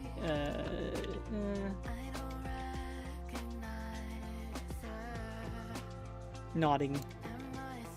The hair is going to be flopping around, all that stuff. So yeah, let's go ahead and just kind of like carve this up a little bit in a way that's going to facilitate that. The hair is going to be its own whole thing. We're going to... Nope. Turn that back on. The hair is going to be its own entire thing. We'll animate that individually. But we're going to stick some bones on here, and we're just going to skeletally animate it the same way that we would any other like character, like that. Except they're going to be like weird special purpose bones instead of like a general purpose rig.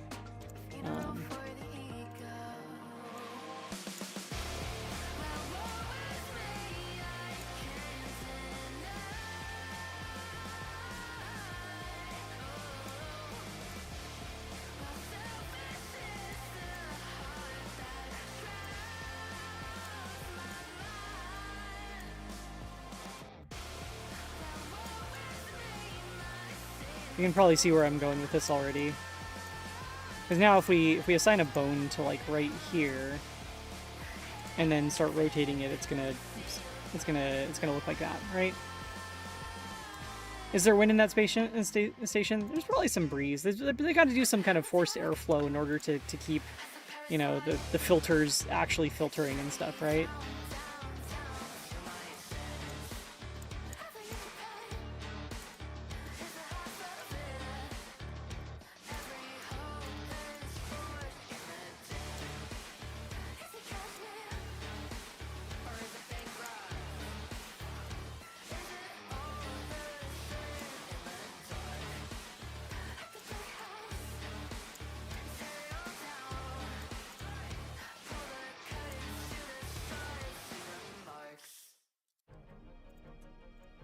Again, I haven't done this before, like at least not in any kind of like serious context. So this is all like I'm learning as we go here. Oops.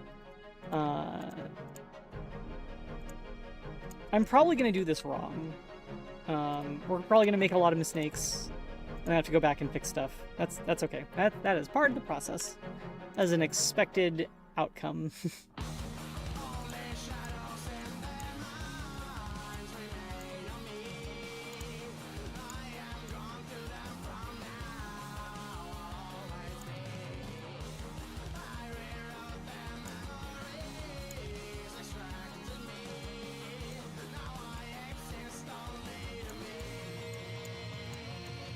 I'm also being quite inefficient about my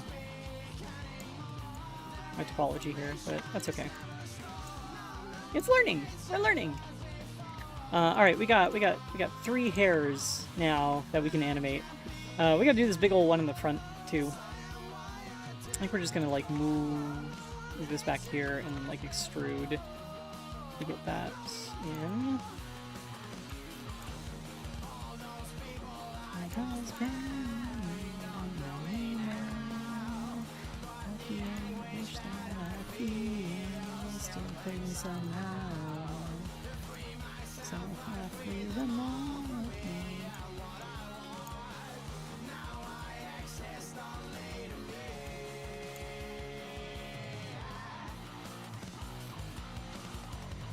How long have you been doing this? How long have I been doing the animation stuff or the art stuff? Because like the animation stuff, like I said, is kind of new to me.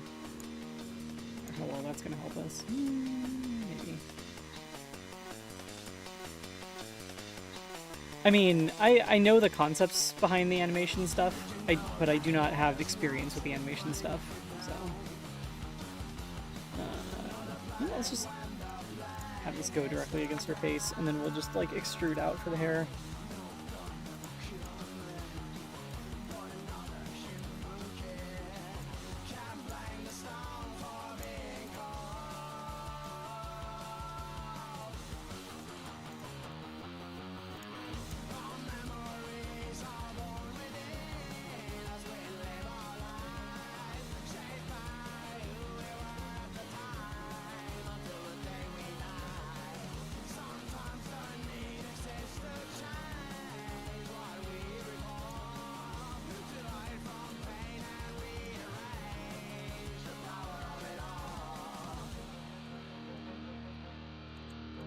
I wonder if there's any reason why I should add like extra space around these.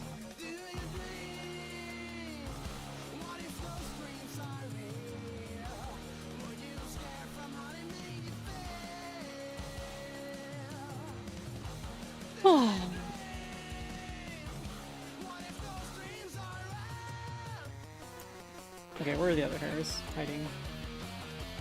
So we're gonna extrude this.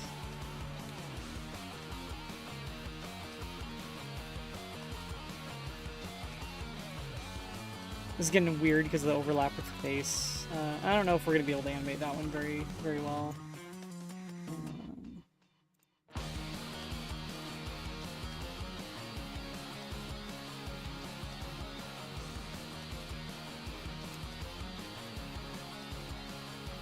Well, let's see what would happen if we just turned off correct face attributes and tried wiggling that one around a little bit. Wiggle, wiggle, wiggle, wiggle. Yeah, okay. Alright, that'll do. That'll do.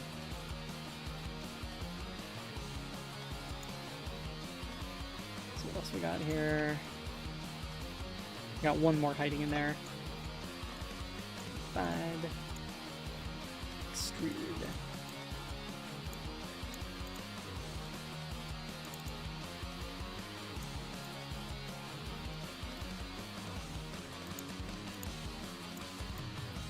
So we're gonna make like little bone chains for each of these that kind of like...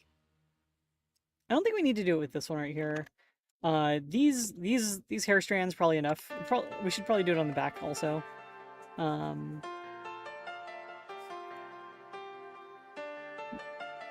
Be a lot of air to move. It's really probably only important to move the air that's closer to the ground. Because because that's where your CO2 is going to accumulate the most.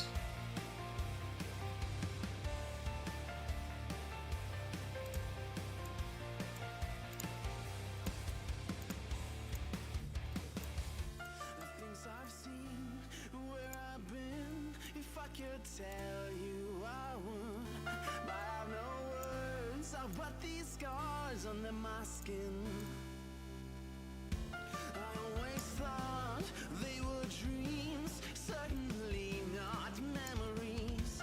But you were here, what does it mean? Where do we begin? From innocent to the other thing, I don't care, I don't need to know.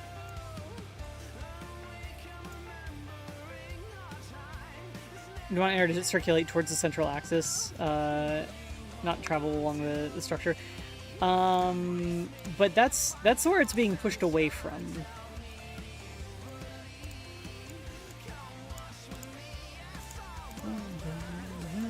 Pretend with me, what we once were, we turn the sky up and in between. Oops. Me as our world burns.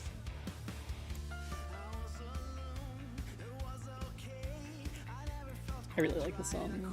It's so good.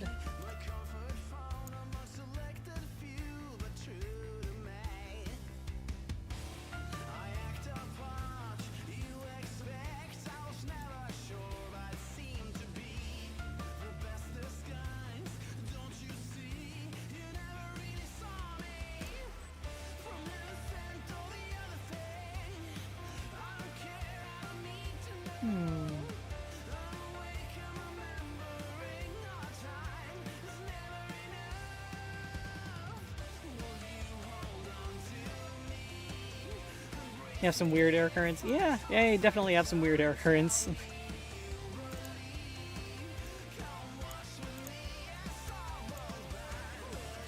Pretend with me, what we once were, we will return the sky up and in between.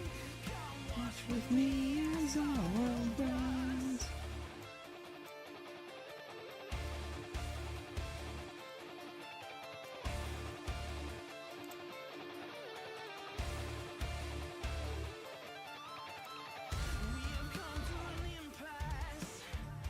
The universe demands the sacrifice. It's to explore. It's you and me, not either or.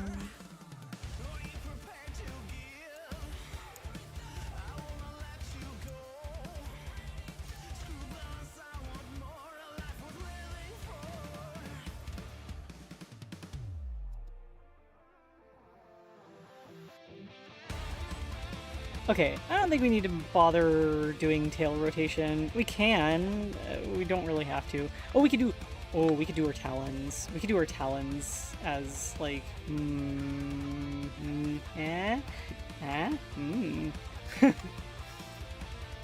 It's not a foot channel. We don't do that here.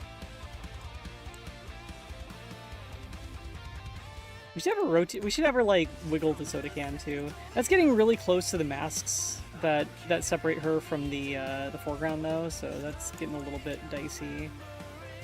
Oh, gotta hydrate. Thank you.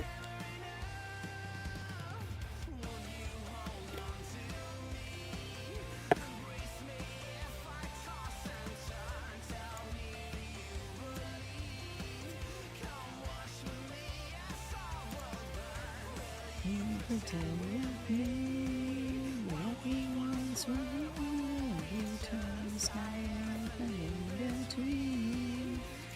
Watch with me as our world burns. Alright, how is this gonna work if we just rotate, like, we just rotate this around? Ugh.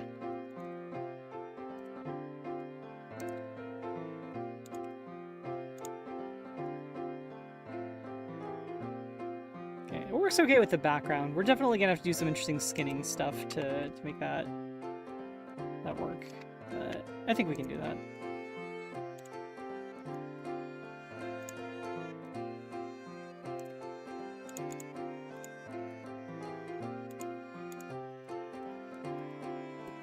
Okay. Alright, now the toes.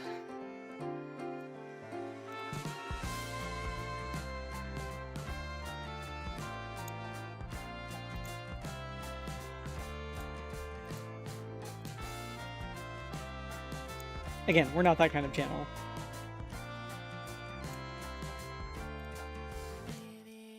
We're not going to be animating her shadow for the toes, so we're gonna have to be subtle here. Voices you will dare turn you into a pest, suffocating each moment, killing her slowly. How long did it take? Were you ever so worthy? Scarlet wrists twinkle as they glow in paltry payment. We might not be able to do this, actually. With the way that they're all kind of, like, on top of each other, it's going to be a little bit messy.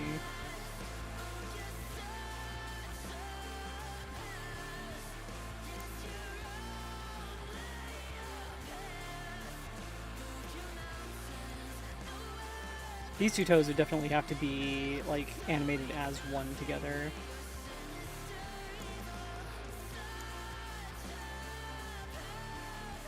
What version of Linux am I on? I am on Arch.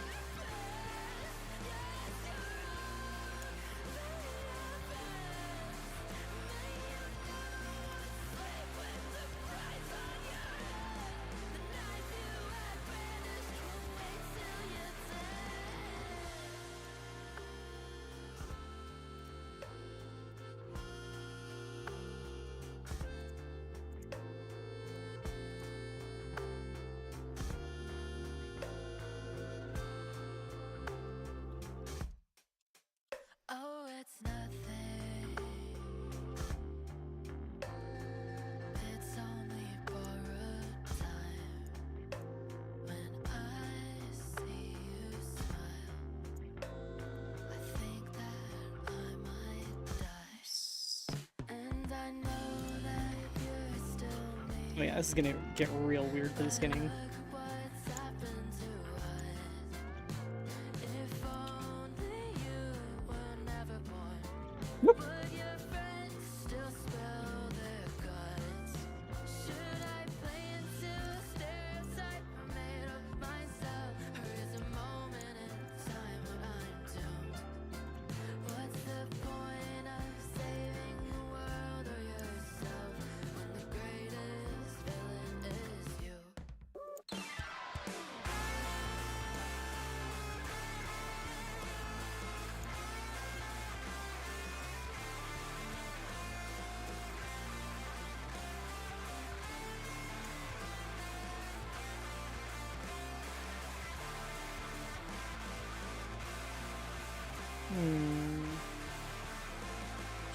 Will we be able to rotate just the tip of this reasonably well?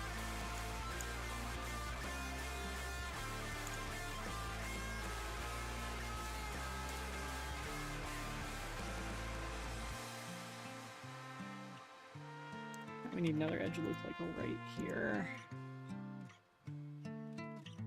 How tragic it is to know I'm you. Cursed are all who know us too. Alright, that doesn't affect the rest of the tail. Great, cool. Awesome. I think that's all we need to do for the mesh editing. Let's go ahead and add that armature now. Armature, single bone. We are not doing a humanoid armature this time. Let's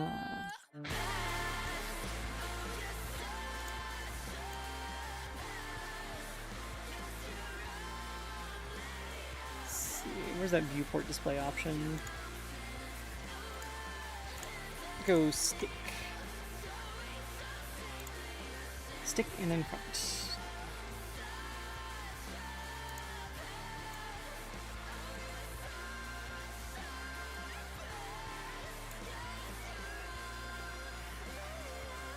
This is just going to be our root bone. We're just going to stick it right in the middle. Yep.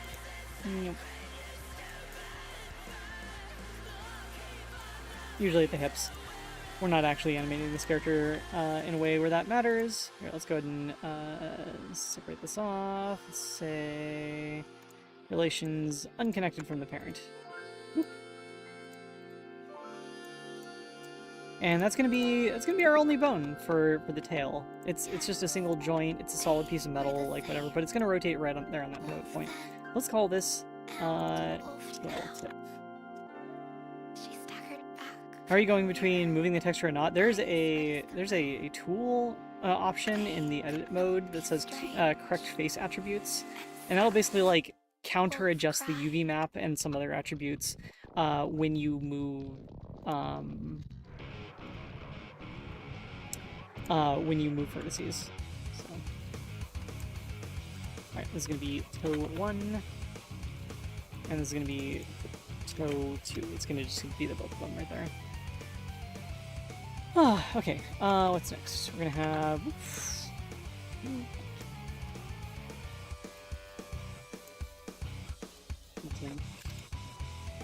Can...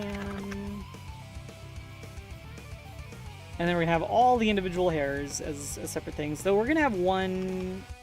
We're gonna have one that's just the neck. This is gonna be our neck bone. And then all the hair is going to be children of that, so we got to reparent this one. Let's call this hair 1. Whoop. I think that can... We're going to have that pivot from right there on the image, which is going to look a little bit weird, but... Because it would actually be pivoting from further up. But I guess we could split that off from... Hang on a second.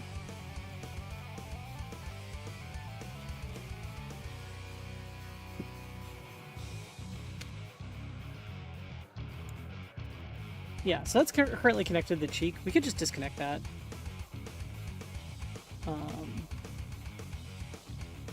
Kind of rip faces. I'll rip your face. Okay, there we go. And that we'll just move that a little bit behind. So now we can have the pivot of that be like way further up, and it can move independently of the face. It's like up here. Let's go ahead and demonstrate what that looks like right now. I'm just going to go ahead and assign these bones, because this is an easy one. We're going to call this hair 1, and hit assign. We're going to go in and say add modifier, deform armature. I'm going to select that stuff. And now if we wiggle this bone, it looks like that. Hooray! It's not perfect, but whatever. We won't wiggle it very far, I guess. Actually, you know what? We need more than one bone though for this. We need to make it like kind of twimst up a little bit, or rotate up a little bit. So we're actually going to do like a gradient between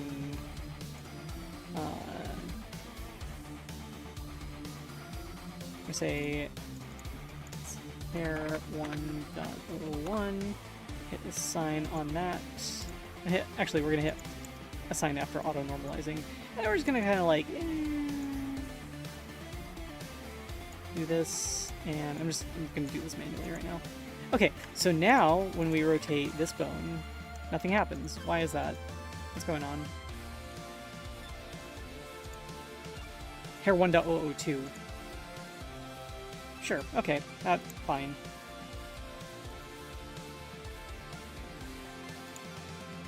Okay. Oh no! Oh no, why would you do that? Oh goodness. This one's still... Nope. Oh god. Okay. I may have screwed up. That's okay. We've only done a little tiny bit of work so far. We don't need to undo any, like, a whole lot of stuff yet. I am going to... We're going to remove both of these, everything from both these groups. We're actually going to have our root bone, which is called bone. We'll call it root. And then we're going to assign everything to that first.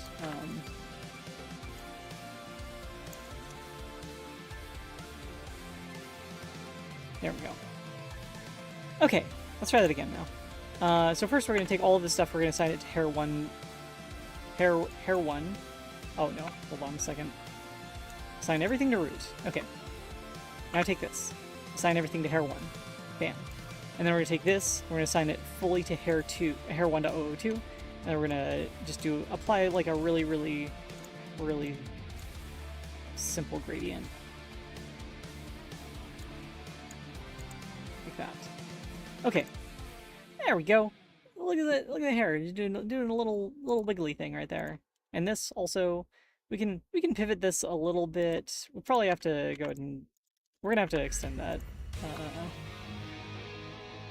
Extend this part out a little bit just to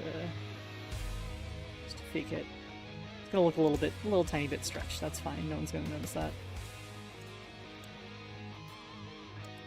So if it rotates out, it's gonna look like that.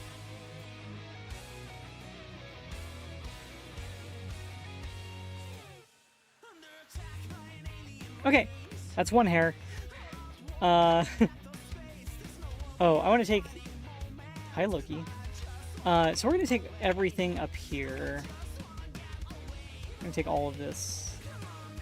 Spaceport just for two, it's all set, just me and you. Race for escape velocity, now it's time to go. We're going to assign that all to the neck. So now when we rotate the neck, blah! Rin's headbanging. No. Okay, now we gotta make that a gradient again. So we're gonna like smoothen that out a little bit. We're gonna say this is actually like 50% on the root. Ish, give or take. Okay, we're getting there. It's not looking great right now. We're not gonna be like animating it too much, so let's just add more edges here. Spaceport just for two, it's all set, just me and you. Race for escape velocity, now it's time to go. It's very clearly having some issues with the... There we go. So this is going to be a nice, slow animation of her just kind of... She's not going to blink. I just realized she's not going to blink the entire time. Crap.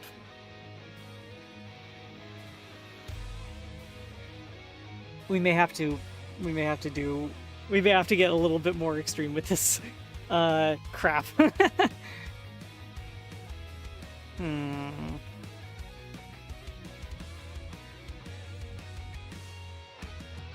She doesn't have to blink. She is a robot. It's gonna look a little weird though.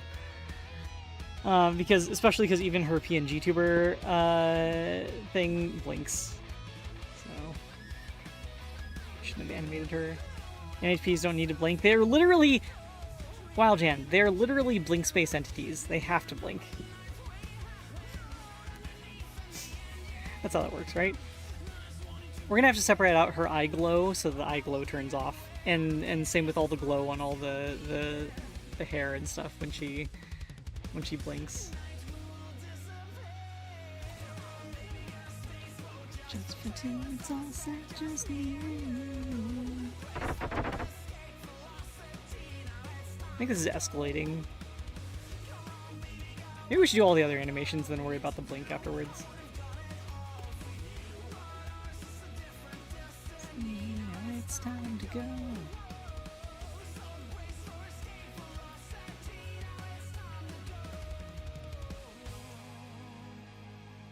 How am I gonna do this? How am I gonna do this without just redrawing a bunch of stuff for it?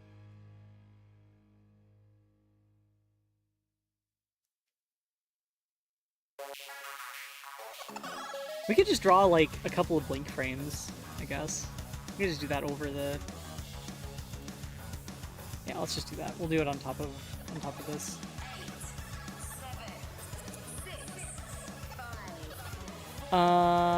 Where is... We need to find that... We need to find that,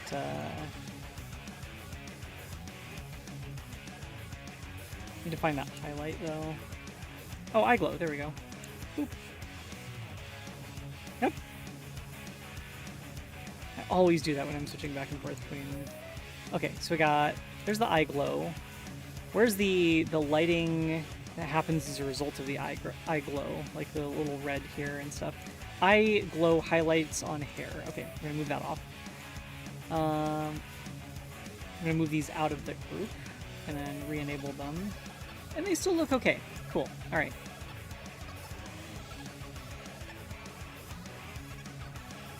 If only I had a 3D model of Junk Raven to begin with. Yeah, you know, I do. Where did the layer go that we just... Oh, there it is. Okay. Nope. Okay. All right. Okay. Tablet time. Dun, dun, dun, dun, dun, dun, dun. We're not finishing this animation in time for her to stream stuff on the weekend. Oh well.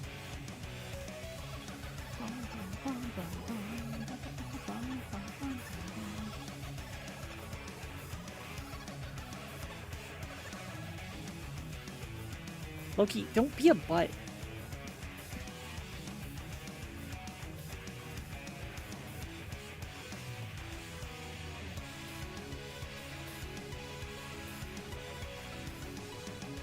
Well, that's haunting.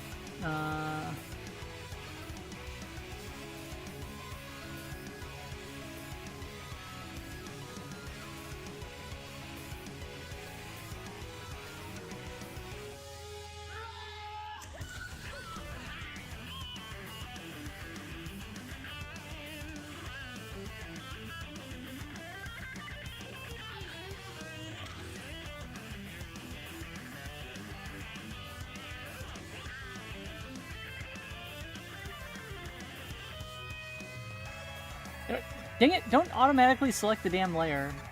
Ugh. This is not gonna work. There's a gradient across her face that's making this really, really complicated. Maybe we could use like a clone brush tool for it.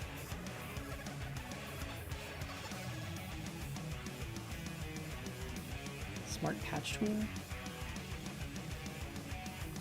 Oh.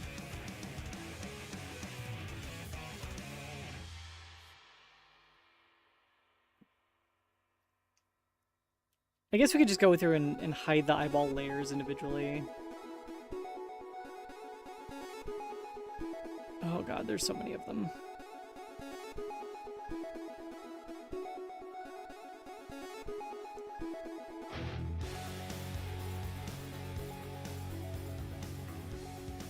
Or we could just try to guesstimate it.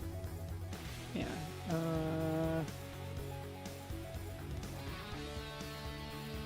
No race mode. Jeez. I rose to be my reaper. I leave my love behind. History will be my keeper. I'm still alive.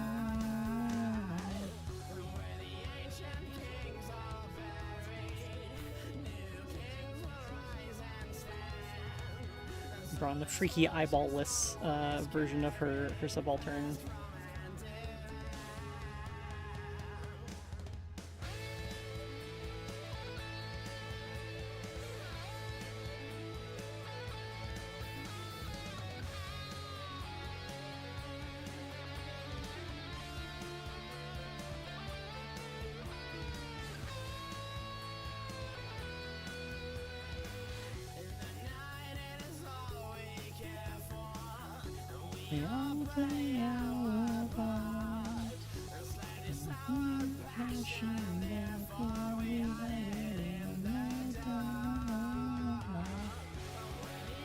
It's 2 radius.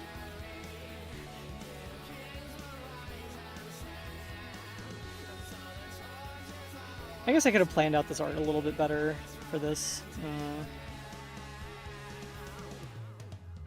If I thought I was going to animate it before, I'd probably have done the eye layers a lot differently, but yeah. Ah, it is what it is. Where's that blush that's getting in the way? There's so many.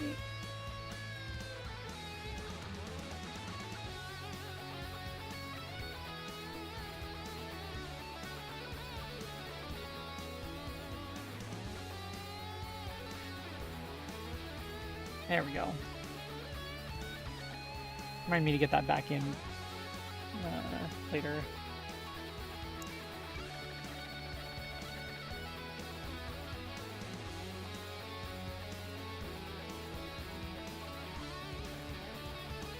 How does an NHP blush? Don't worry about it.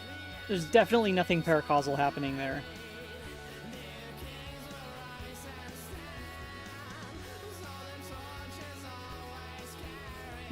Pass from hand to hand. Kings are buried. Kings are rise and stand.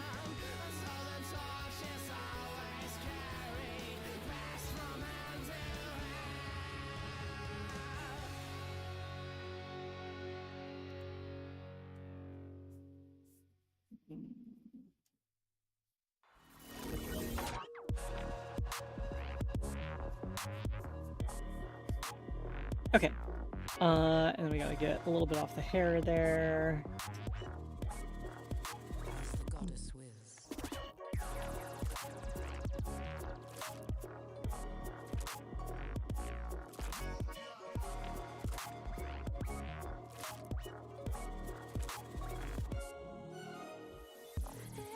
I think I'm just gonna have the 2 frames. So she's gonna be blinking and not blinking. I'm not gonna bother with the like the in-betweens and stuff.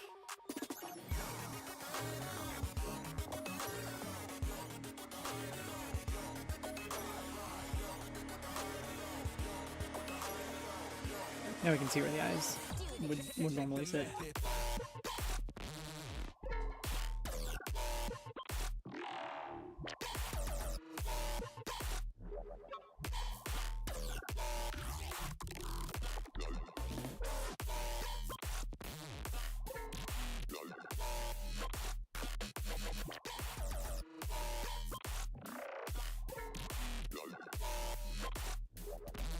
What do you think of this?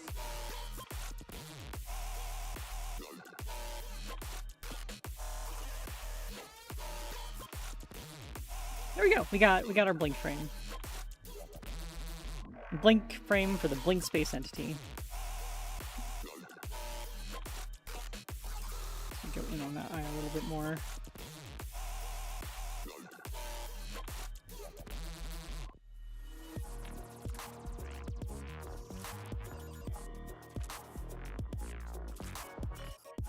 So yeah, we'll just export this as like an alternate texture to use, and use the material to like to switch it in and out.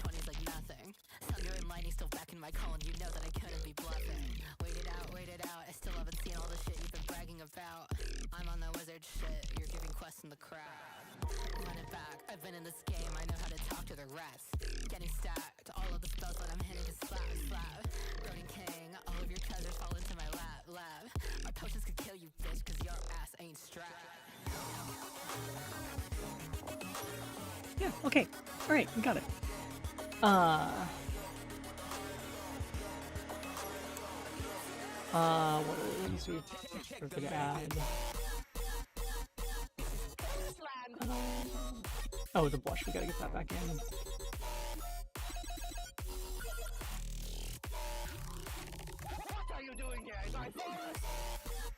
Okay, so that's gonna be rin underscore blink.png.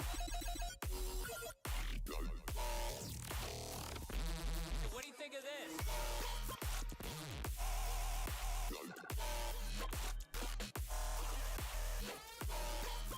This is gonna be pretty easy to get in, I think. We're gonna go to the shading for this, which is just this right now. And then we're going to, let's see, image texture, hit open, and it's going to be rin blink, and then we're going to have a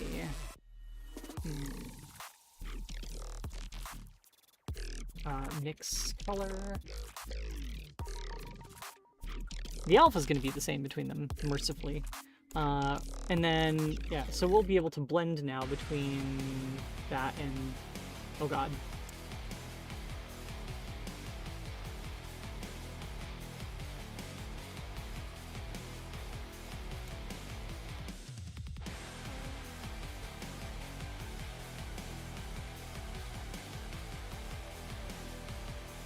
Oh, that's wrong. Yeah, okay. Every time you type in mixed color, it definitely gives you something that. So yeah, it's gonna be. Those are gonna be our 2 frames. So as you can see, we got all the glow and all that stuff. Should we actually like blend between them or just like snap between them? I think we should probably snap between them because it's gonna be the most realistic. But we could just blend between them too. It's not a big issue. It's kind of like an artistic decision at that point. Anyway, what we're gonna do is we're gonna take the world time.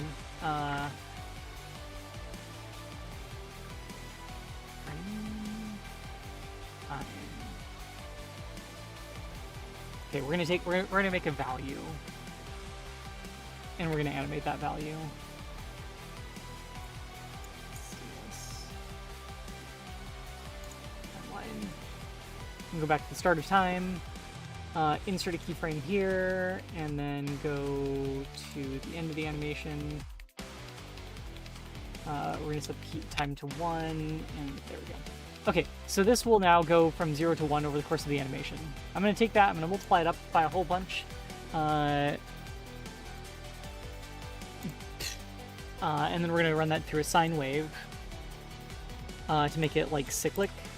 And what we're gonna end up with now, over time, it's going to do this, right? Multiply that up way high, and we get this. That's too much. That's blinking too fast. Then we're gonna run that through a color ramp, and that color ramp is gonna be set to a constant. We have like a little tiny bit on the end there, so this is gonna make it blink. But not like the kind of blinking that we've been thinking of.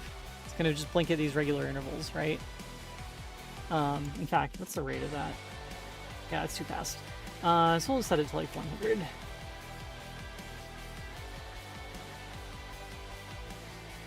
Too fast. 50.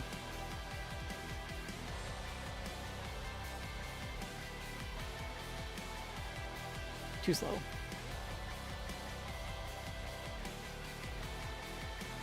Also, the blink time we're going to reduce down.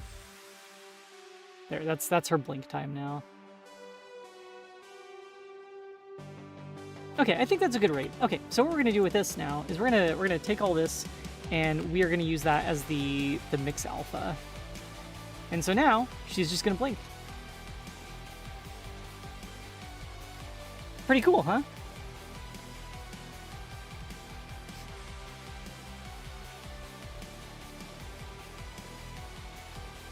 Now, if we wanted to be a little bit more artistic with this, we could switch this into a linear mode and have it. This will add like a little bit of a fade to it, right? It makes it a little bit softer. I think we'll leave it at like that. I think that looks so. You thought it was perfect? I think this looks pretty good too.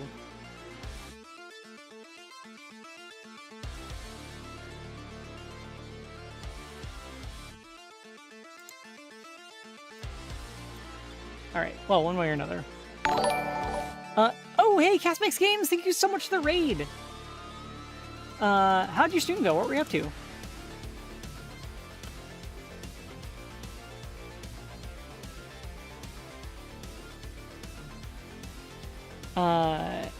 Thank you, shout out.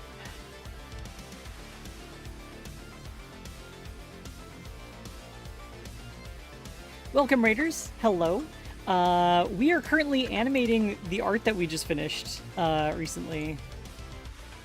Wait, does this not have the thing anymore? Oh no! Did we lose our groups? Oh, wait.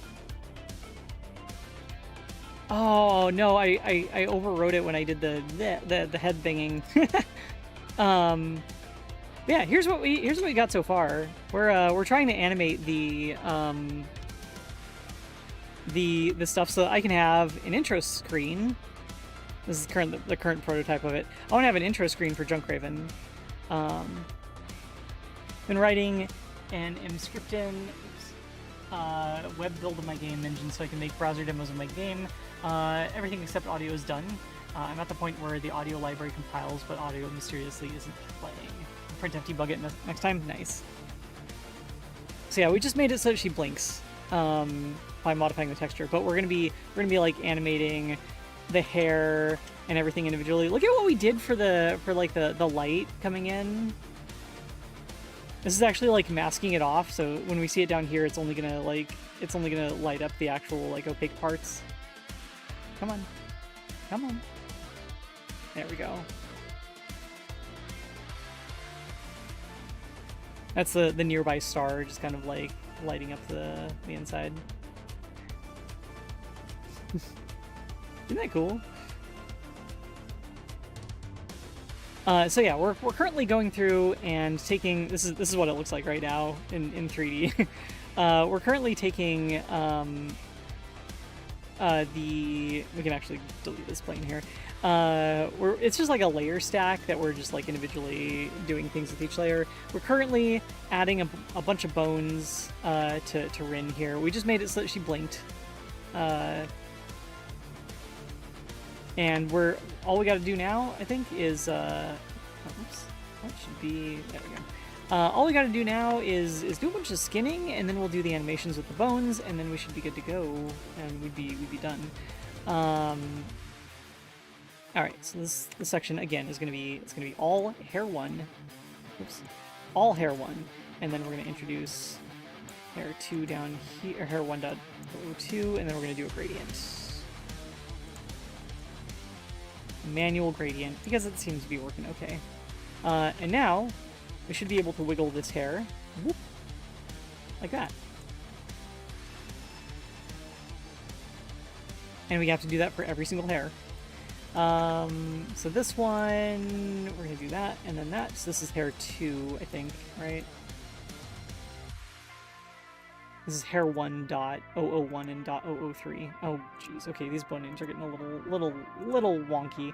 We're gonna rename the bones. This is gonna be hair 2.001, and this is gonna be hair 2.002.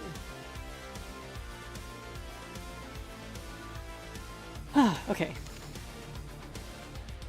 But yeah, the idea is that we should have a cool intro for Junkraven when she streams. That's separate from mine. I've already talked to a musician about commissioning like a separate intro theme for her. So we'll get there. Oh, I think you know what, these ones might need to be separated off from the main thing also. That's okay.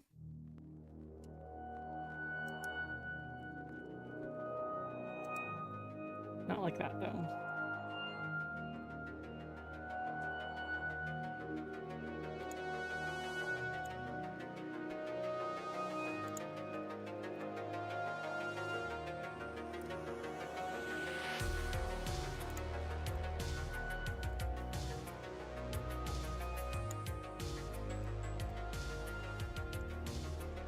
So we can now wiggle this independent of the face. This one up here is going to need the same treatment when we get there, but also means that we can just like select it separately. Also, we have to move it down now if we want it to be below the face. So, in our weird, funky 3D layer stack.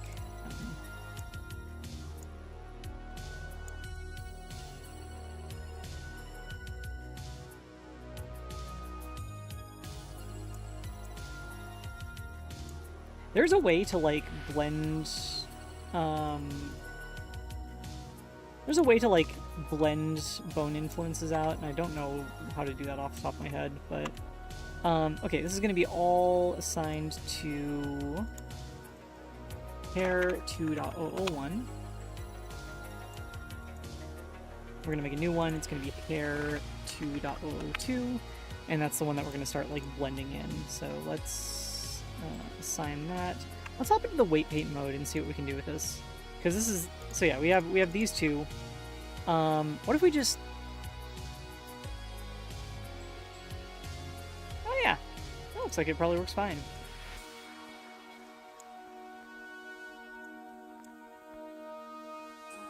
Not bad. Kind of bad. Okay, we'll have this one kind of only rotate inwards and outwards like that, but this up here has to change. I think this one's going to go back to being on the neck. if we rotate that now, it looks like that. Just a rotation like this, I think, is going to be enough.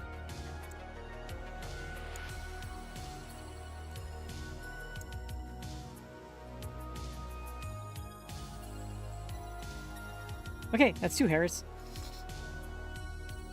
Oh, it's gonna take a while. Should we start? Let's start getting a little bit of the animation in first. Let's do that. So we're gonna make a short kind of cyclic animation for her. So I think we're gonna go. Let's see. This will be at this position starting off, and then when we get up to here, we'll just kind of like rotate it in a little bit, like that.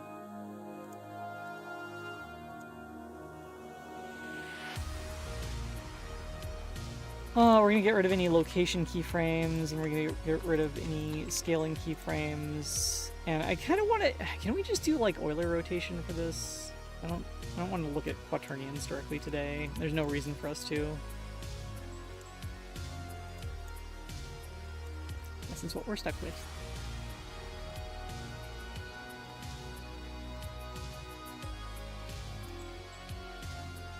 Oh, wait a minute. We can use Euler rotation here. Yeah, let's go ahead and get rid of all those then. Okay, so insert. Maps. And there we go. It's Euler rotations now. Whew. Cool. Crisis averted. So yeah, we're gonna move forward by let's say like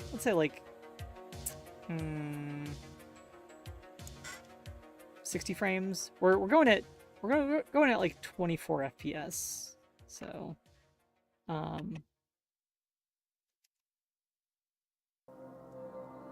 this is gonna be like really subtle here.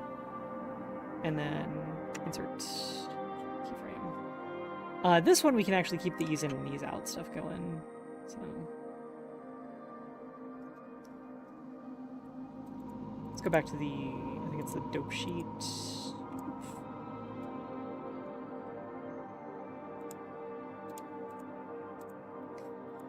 So yeah, we'll go ahead and just like duplicate that first keyframe back here, and now she'll go back and forth.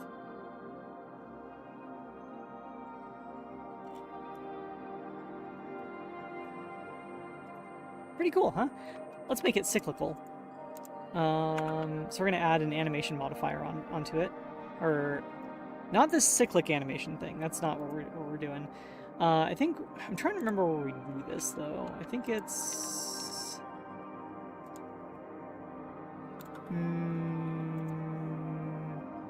graph editor. Yeah, it's in the graph editor. Okay. Oh no, maybe it's not. Where do you add the animation modifiers? Does anyone know? Drivers, nonlinear animation timeline? No. It's in the dope sheet, and then there's like a, you hop into like edit mode or something, right? No.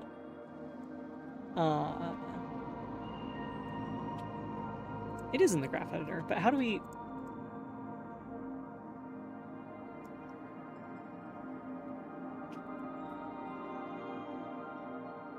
Add F-curve modifier. There we go. Cycles. There. Now she's going to do that for the entire animation. Nice. I don't know why we have the X and Y rotations in here. We're just going to get rid of those.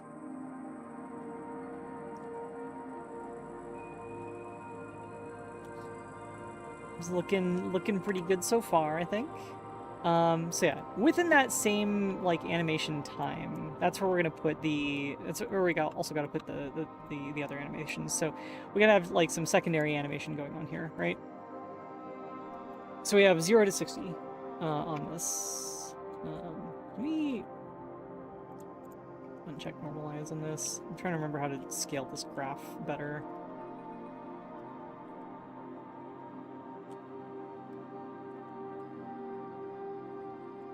How do I scale out the actual timeline?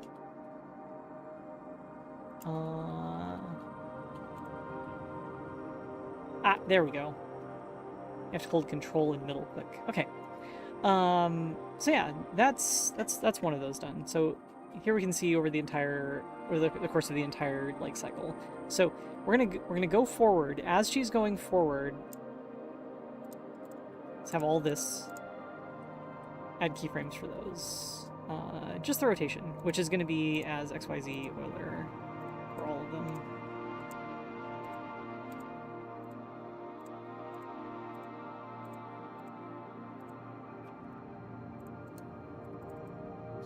So we're going to add the rotations. Heck with it. We're going to add everything. And we're going to go up to frame 60. We're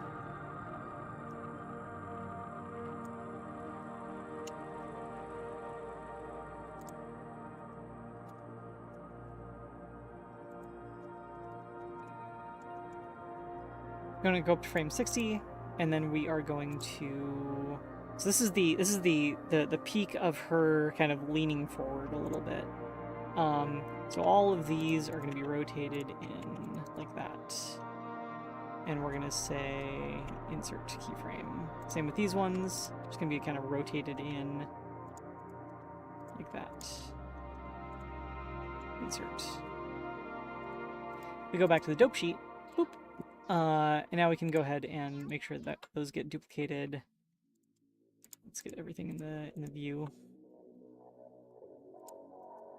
I want to make sure that all the early keyframes that we have here, so all of these get duplicated over here. So as we go back, they're going to go back into position. But it's not quite that simple because they need to have some secondary motion. So she's leaning forward, the hair is moving back in response to that. And then, but as she starts moving back, the hair needs to swing out the other direction.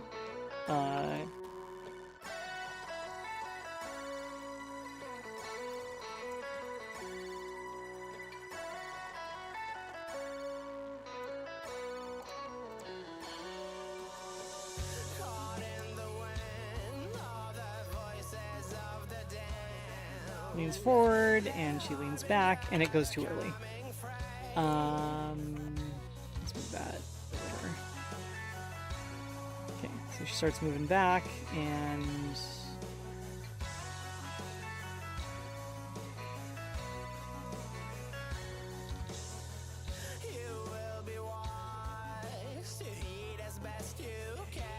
it's too much. It's too much. It's too much. We need to tone that down a bunch. See, I'm not good at animation, so this is all new to me. I think what we need to do, actually, we need to take these keyframes here. We need to delay the start of that movement. Ooh, that's.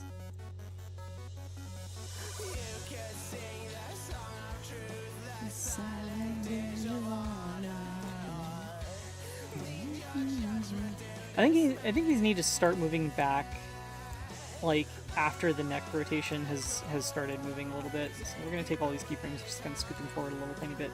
Let's try that. Oh, gotta hydrate. Thank you.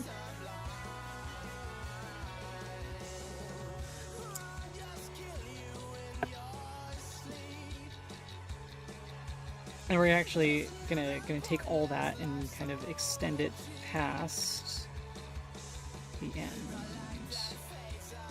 It's gonna go whoop.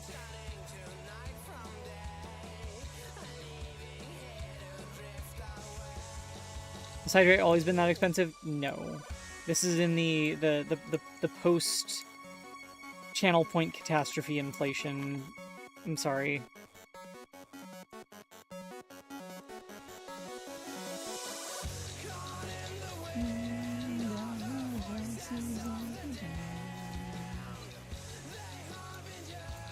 Okay, I'm gonna get rid of all the scale, get rid of all the location, and the X and Y.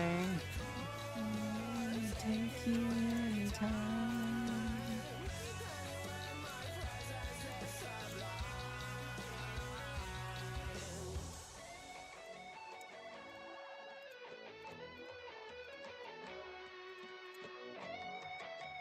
What happened? Yeah, so basically, due to an accident, the all of the channel points redeemed for the last probably over a year got refunded, and now everyone has a lot of channel points. So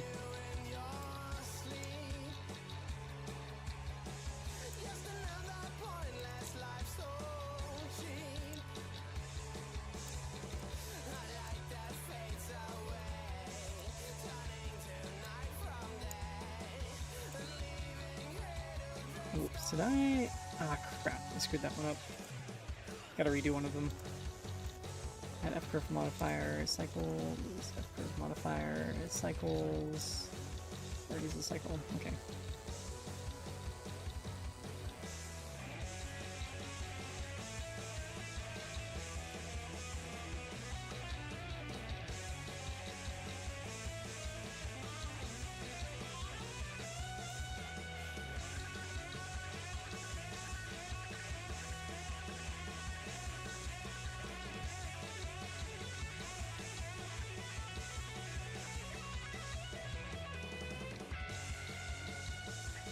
It did not happen Twitch-wide, no.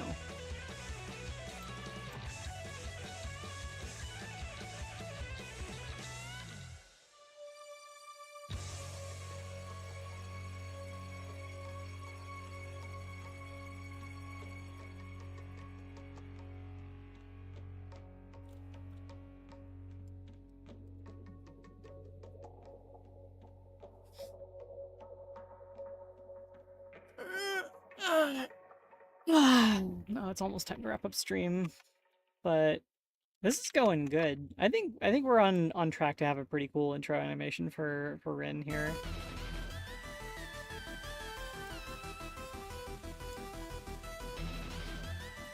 Should we also make the Gregorian shaking the drink animated? No, we're not doing that.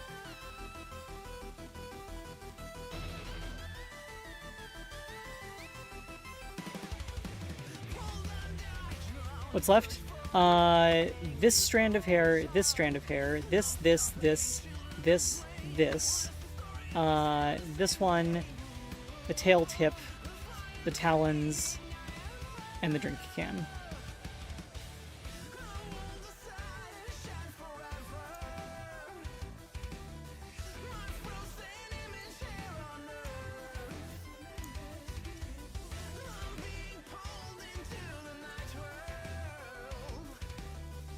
Into the phantom universe.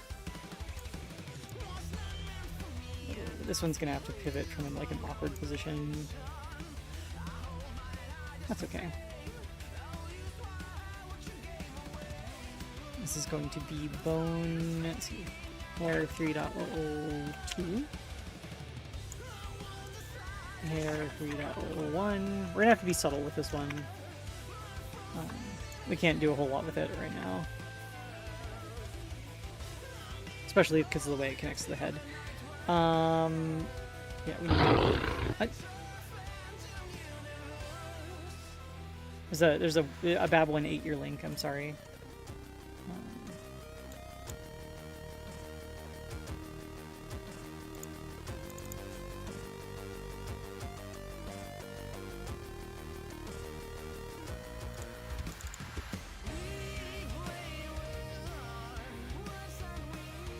Assign 100% to that, and then just get rid of these, and assign...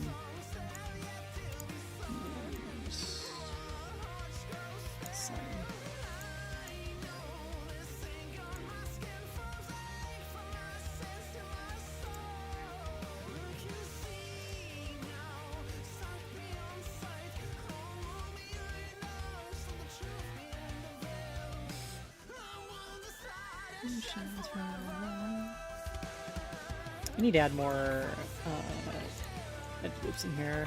Not really edge loops, just vertices. Let's smooth that out all. Yeah.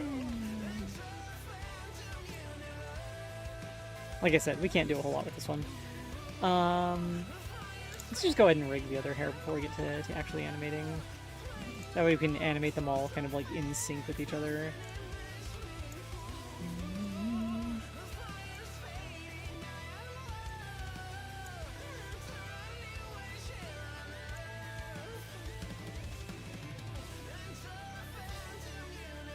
This is going to be hair 4.001 and hair 4.1. みんなもうすぐマシンストレマシーが来るわよ。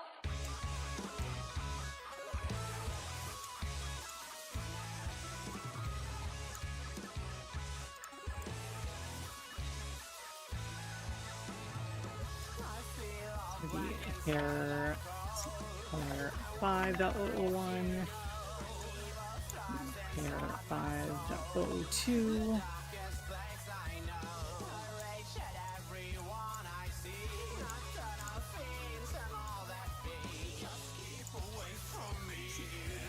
Hair 6.001, hair 6.002. She's gonna have such floppy hair. Oh my god.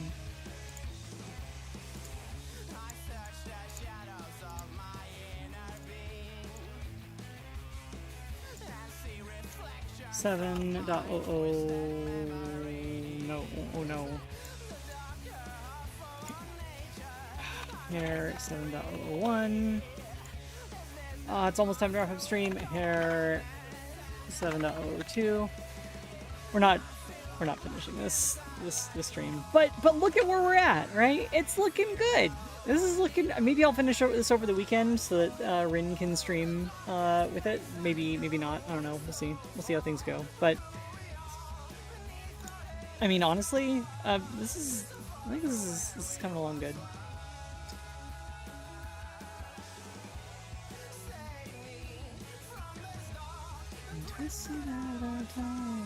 What are those lines going over everything? Oh, those are shadows. I don't need those. Those aren't shadows. Weird.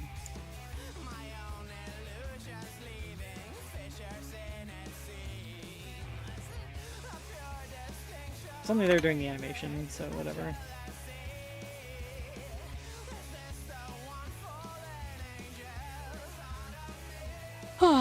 Well, this is gonna look good when it's done. I think this will look good when it's done. But for now, we gotta wrap this up. We gotta figure out someone to raid, and we gotta get the hell out of here.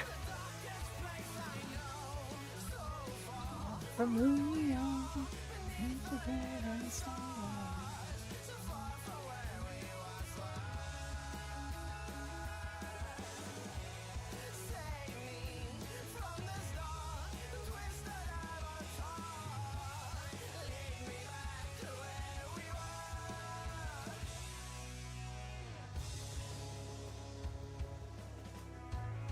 I think we will go ahead and raid.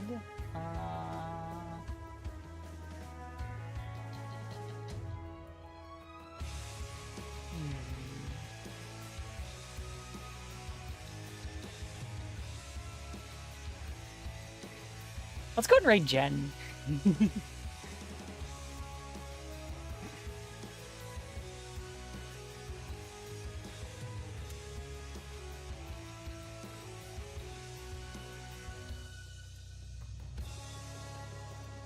Alright, there's a raid message. Thank you everyone for joining me for another weekday morning art / dev stream. Really appreciate having y'all here. You're all awesome and amazing. Hope to see you next time. Take it easy, take care, be kind, all that stuff. And y'all have a good one, okay? Stay safe. Bye!